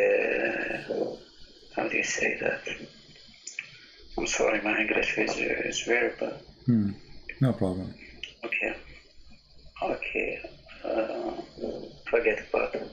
All right, no problem. All right, my friend. I'm so glad that you called me and we have a good time together. Feel free to call me again if anytime you wish. I'm happy to talk to you. And I hope soon you will learn more about the gospel and you will accept the Lord, the Messiah, as your Savior. And let me tell you, I don't want you to be a person to accept Christ because of fear. I want you to accept Him because of love. But life is very short. Yesterday I was a kid, today I am not. And the same for you. Time goes so fast. And the Bible teaches us that there's God, there's heaven, there's hell. And by making a decision, we choose where to go. Now you left Islam, I have my duty to invite you to be saved by the Messiah. I want you to be saved. I want you to be in the right place. So I invite you. I cannot push you. I cannot tell you what to do. You are a man. You are smart, intelligent, and very polite. I'm very happy to talk to you. But I hope you will start reading the gospel. And you call me back if you have any questions. And I will be happy to help you. For sure, not today. I mean, take your time. You will not be able to read the Bible in 2 days, or you have to take your time. We want, in Christianity, we want believers who knows, not people say Shahada. We don't care for Shahada. We want a real believer, not repeat after me. I don't want that. We want someone who speaks to the Lord from his heart, and the Lord is always listening. The Lord, He says, knock at my door, I will open for you. So I invite you, my friend, and I pray in front of everybody. I pray to our friend here, which I don't know his name, that the Lord will let him knock on his door and He will open his door for him. The Lord, the Messiah, He says, every two of you mention my name, I will be between you. So right now as we speak, my friend, the Lord, the Messiah is between us. He's listening. And I am sure if you ask Him, He will be with you. He will help you. He said, search for the truth and the truth will set you free. And I pray to the Lord that the Lord will set you free. So you will not be a slave of any false god, and you will not be a slave to anyone. He wants you to be free. Even He don't want you to be slave of Himself. He wants you to be free. That's why we Christians, when we ask the Lord how we pray, He says, pray like this: our Father art of heaven. Imagine, not our God, our Father. This God is not the same as others who need slavery, who need worshippers. He looks at us as a loving Father, and we are His children. So we don't really follow God as much we are following Father. And He is our Father, for He is loving. Father, the first thing is, if there's a fire in the house, the father will grab the children first before the money, correct? Yeah. And this is what our Father will do. He will grab you to save you. But in order to grab you to save you, you have to say to Him, you are my Father, save me. And then He will save you. I hope so. All right, my friend. Thank you very much for calling. I will be happy to hear you again. Thank you. Take care. God bless you. Bye-bye. All right.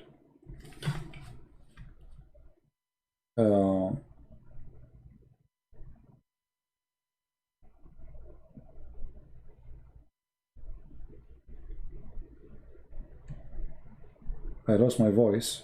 I was drinking water, too much water, because my voice is, my throat is not really doing good, but it's worth it. Our friend here, he just needed some, let us say, some help, and we are here to provide the help for him and anyone else. It's very important when you speak to somebody to speak with decency, and if you are not a person who is willing to speak to me with decency too, there's no point of me and you talking, because what, are we playing games of you lie to me, I lie to you? This is what usually I notice when I speak to Muslims. But when we see to a Muslim, when I listen to a Muslim like the gentleman who called me today, you can tell he is not calling me to play games. He is discussing with me. He refused, he agree. But we are going through a process.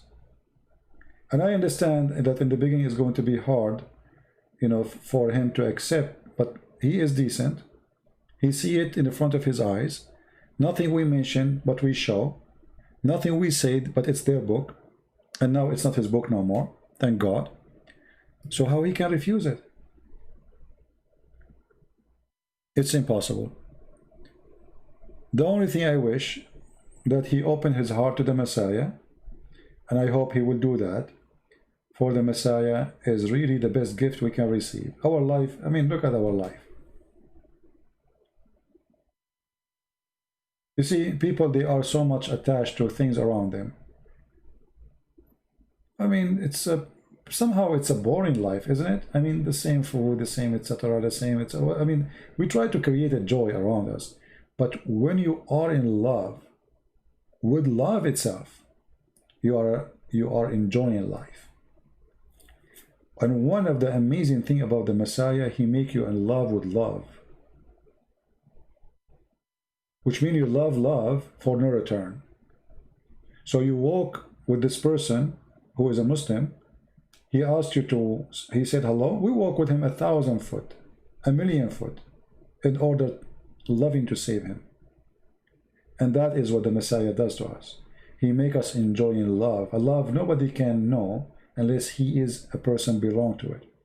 It's the same when a mother, she carry a child 9 months in her womb, and then after that she spent years taking care of him, and then after that he became a man and still she is worried about him, and then after that he became a man who have a family and he have kids, and now she is worried about him and his kids, and then after that he have a grandkids, and now she is worried about him and his grandkids, not only his kids.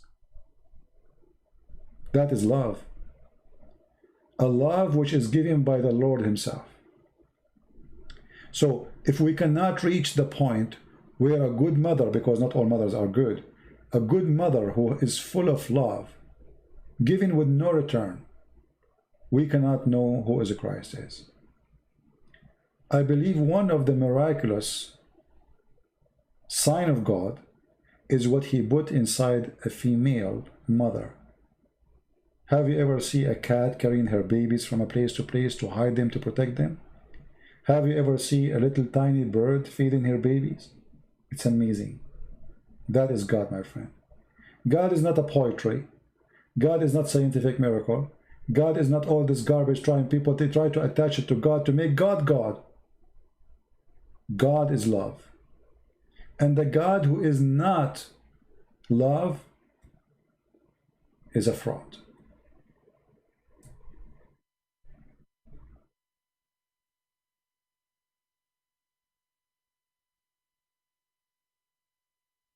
If we cannot find love with this God, how he can be God anyway?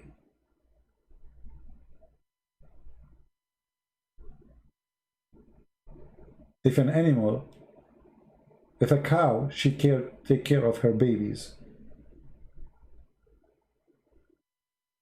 A cow. The God of Islam, he don't care for your babies. He wants him to die for him. The God of the Christian, he wants to die for us. And he did. The God of Islam, he wants you to die for him. He cannot fight the Christian, he cannot fight the Jews. He wants you to fight the Jews. He cannot do it.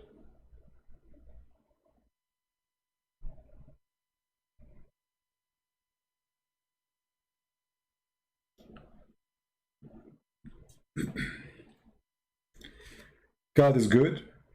God is beautiful. God is a miracle. And Christ, not only he did miracles, he is miracle.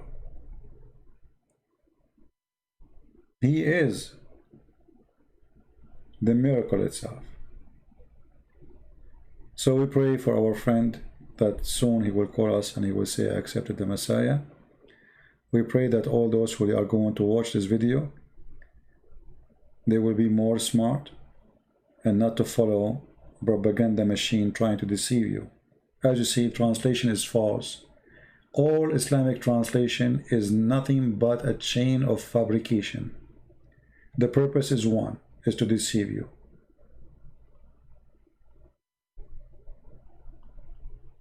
As simple as that. Google TV, you want to chat now? I'm done for today, my friend. I see my throat is hurt. And already we are here for how long? I mean, already we are here for 2 hours and 20 minutes. right? I will try to go live on air tomorrow. You know, we will see. You will see the link, especially those who subscribe in Patreon. Many of you think if you subscribe in Patreon, you have to make donation. No, my friend, our service is for free.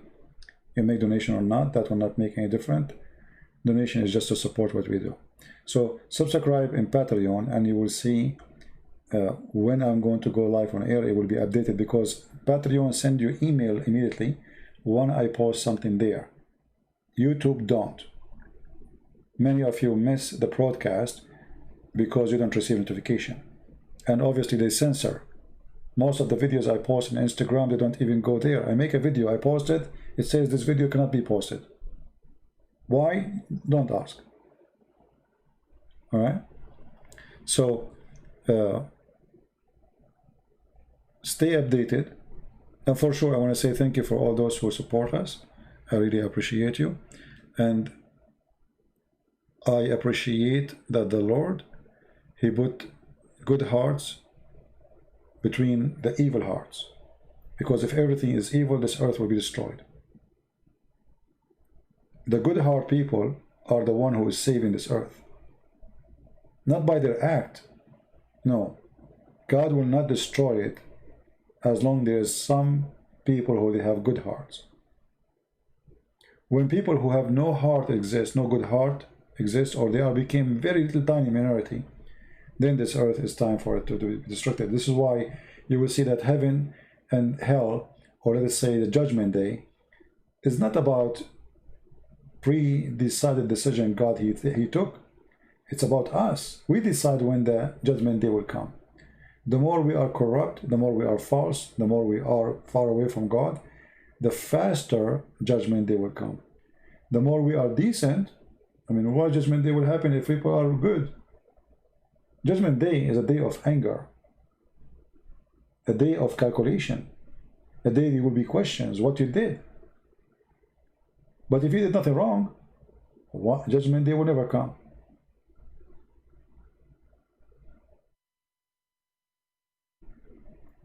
Judgment day is going to come. And all those who fabricate lies about the true God, they will pay the high price. And for sure, Muhammad, is going to be the first one to pay for his crimes. Crimes. Patreon is asking for minimum payment, I think $5. I don't think so, my friend. There's people, they donate $1. That's going to be true. Secondly, I don't think you have to donate anything. They ask, they say to you, and donate, don't donate. Just ignore it. I don't think that's true. However, there's people that donate only $1. And when the day comes for donation, the payment decline.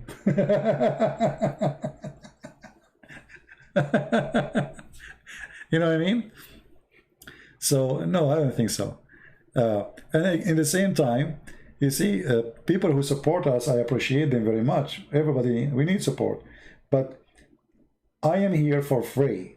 It doesn't matter if people, they support or not. And I don't treat people differently because someone he support me or someone he don't. No. I believe strongly that there's many who they are even making donation, they are poor. But just because they have a very good heart, they give the little tiny thing, which is a lot for them, by the way. I'm not saying it little to put down, no. Do you remember the story in the Bible where a woman, she gave little tiny penny? But this penny is equal to millions for some. Why? Because this is everything she has. So we appreciate whoever support, even if it's little tiny. But in the same time, if you are a poor person, your family need it more. Your family, you know, first. Your children first. Your wife first. There's first in life always. And by taking care of your children, you are taking care of what God asks you to do. You are being a good person. You are being Christian. And then if you can help in something else, like giving a donation to someone who is poor, feeding somebody, you have extra food, why not? But you take care first of your family. That is the right thing to do. Because a person who don't take care of his family, he don't deserve to have one. Literally. Actually, it's a crime not to be good to your family. If you don't want to be good for them, why you have them? Why you brought them? Why you get married? Why you have children? So a Christian person is always a person who have a good heart. And the good heart starts from your home. A man, he loves his wife. The wife, she loves the husband. They love their children. They do whatever they can to make them happy. Now, for sure, not every marriage is successful, and not everybody, you know, it doesn't mean you are a bad person if your marriage failed. But I'm talking about the intention of the person. You do your best. Your intention always have to be good. If the intention fail, remember, it's not love who fail. It is people. The Bible says love never fail, which is an amazing verse, by the way, in the Bible. Love never fail. And the reason love never fail, because when you do an act of love, you are successful always in the front of God. Maybe not in the front of people.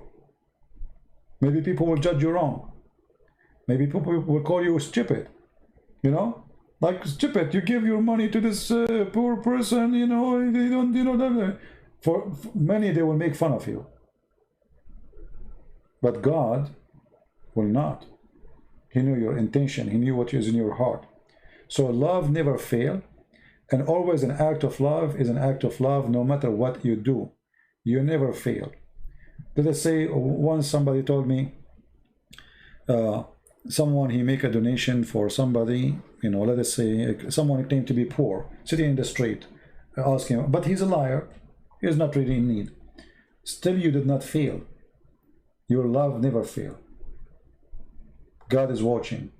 You have amazing love in your heart, and you did what you think is right. What failed is that person. He is the failure, not you. He think he fooled you, but the fact he is fooling himself. So don't let the evil one make you stay away from being in love. Being in love with love, and that is Christ the Lord. Love your enemy. Sometimes we go upset, we get angry. Muslims, they do things, war, like massacre, killing, violence. You go angry, you are normal, you are a human, you know, that's very normal. But still, love exists for a reason, even in that case. Actually, in this case is more important, because love will heal you, will heal your pain. It's like a medicine, but it doesn't show on your skin. It is inside you. Hate will kill you. Hate is like a poison, which is slowly destroying you. This is why if you go in the Middle East, you will see that even those who have, I mean, some countries in the Middle East, they have a lot of oil, they have money, but they are not enjoying their life. Because they go to school, the Jews, the Christians, you know, you have a lot of anger inside you. You don't enjoy life. You don't enjoy anything. They put a lot of hate, and the hate is eating your heart, is eating your blood. You cannot see anything in this earth without your hate. And by doing that, you are dead already. You lost your life. You became a slave of hatred. We Christian, we are free. Because we reject hate. And the second you have hate in your heart, you should know that you are doing wrong. And you are staying away from the Lord. Somebody might say to me, okay, so well, let us say now the Armenian, they are having fight with the Azerbaijan. Isn't it hate to take your arm, fight? No, it's not. God, he gave you life. Nobody should take it away from you. You have the right to defend yourself. The Bible, he said that the Lord, the Messiah, he asked him, the one who don't have a sword and go buy one. But we knew that the Messiah never killed anyone. He never have a war. So what the sword for? They said to him, we have 2 swords. He said, this is enough to defend yourself. not to defend him. God don't need anyone to defend him. When Peter, he took his sword to defend the Messiah, he cut the ear of the soldier. The Messiah, he put the ear back and he rebuked the act. So defending yourself is not an act of hate. It's an act of love, actually, because you're defending your land, your country, your family, your mother, your daughter, your son. Evil ones can do harm to them. That is an act of love. Even it sounds like ugly because it's a war. A Muslim, he has the right to protect his mosque. Even his mosque may be the house of the devil, but he should protect his mosque. Why? Because if you don't protect what is belong to you, that doesn't belong to you. You know what I mean? A Muslim should protect his life. If somebody want to kill him, he's a Muslim, so what? He's a human. He should defend himself. And that goes for the Christian, that goes for the Hindus, that goes for the Buddhas. But we don't fight evil by evil. That's what the Bible teaches us. We don't do as they do. That's why the Messiah, he says, love them. Bless those who curse you. And we bless the Muslims, and we pray that the Lord, he will open their heart. And we should do our best to fight hatred so we can win more of ourselves and of them to be saved. Because if you cannot, if you don't know how to love, how you can invite anyone? I mean, you're inviting me where exactly? When a Muslim, he says to me, convert to Islam. Okay, well, I will go to convert to Islam. What will you do? Death to America? You know what I mean? And you're inviting me to the hatred party. What is the joy to be there?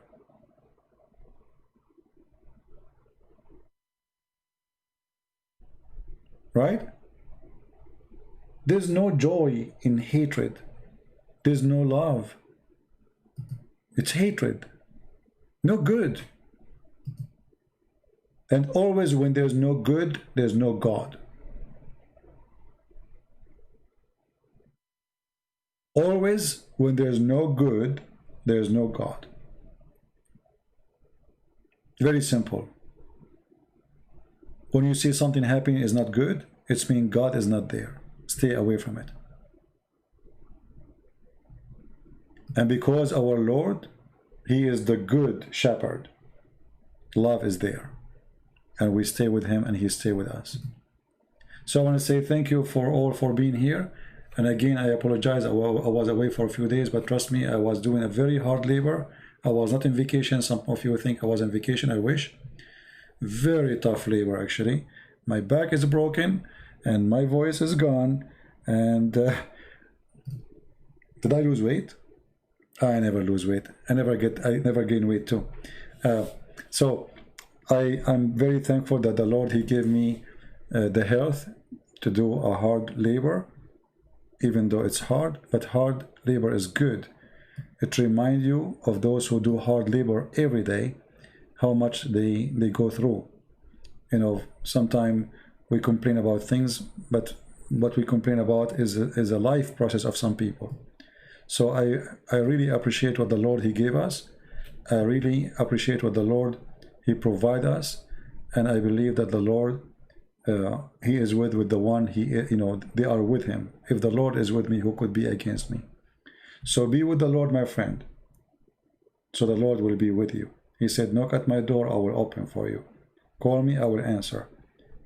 And this is the only way to overcome our tiredness in this life. This life is full of horrible stuff.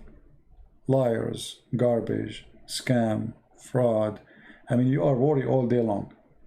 Text messages, I receive text messages, There's, by the way, if you don't have a phone, if you don't have a number, you don't need to have a phone number. There's a fake, not fake, there's app, they give you a free number. But those free numbers, they give you always, text messages full of fraud. Even if you have a phone, by the way, I heard some people who have a phone, they send you a message. Take this, from your account, otherwise we are going to charge you. Click here and log. And then you click to log in your bank account, and then they got you. This is a link made by the hackers. So there's worry all day. Worry chase you in your phone, worry chase you in the street, worry chase you in your job.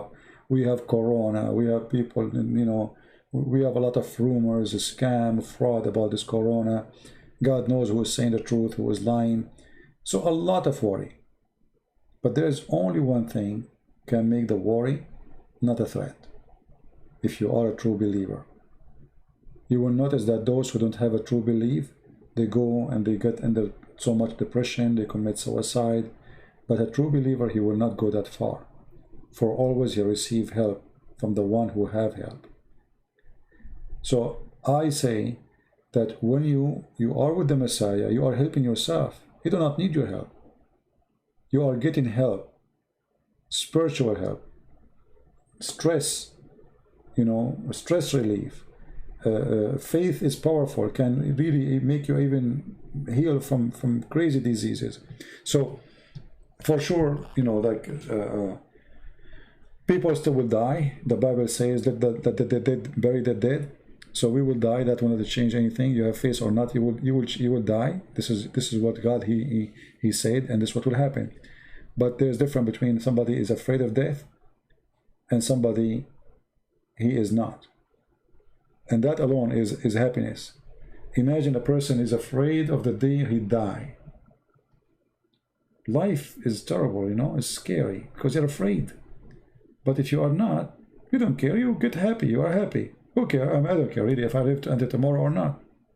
I don't even think about it. Why would I be worried? I'm a believer.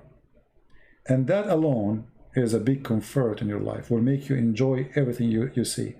I was driving, you know, I was driving for a long time, almost took me, I think, 24 hours maybe. More actually. A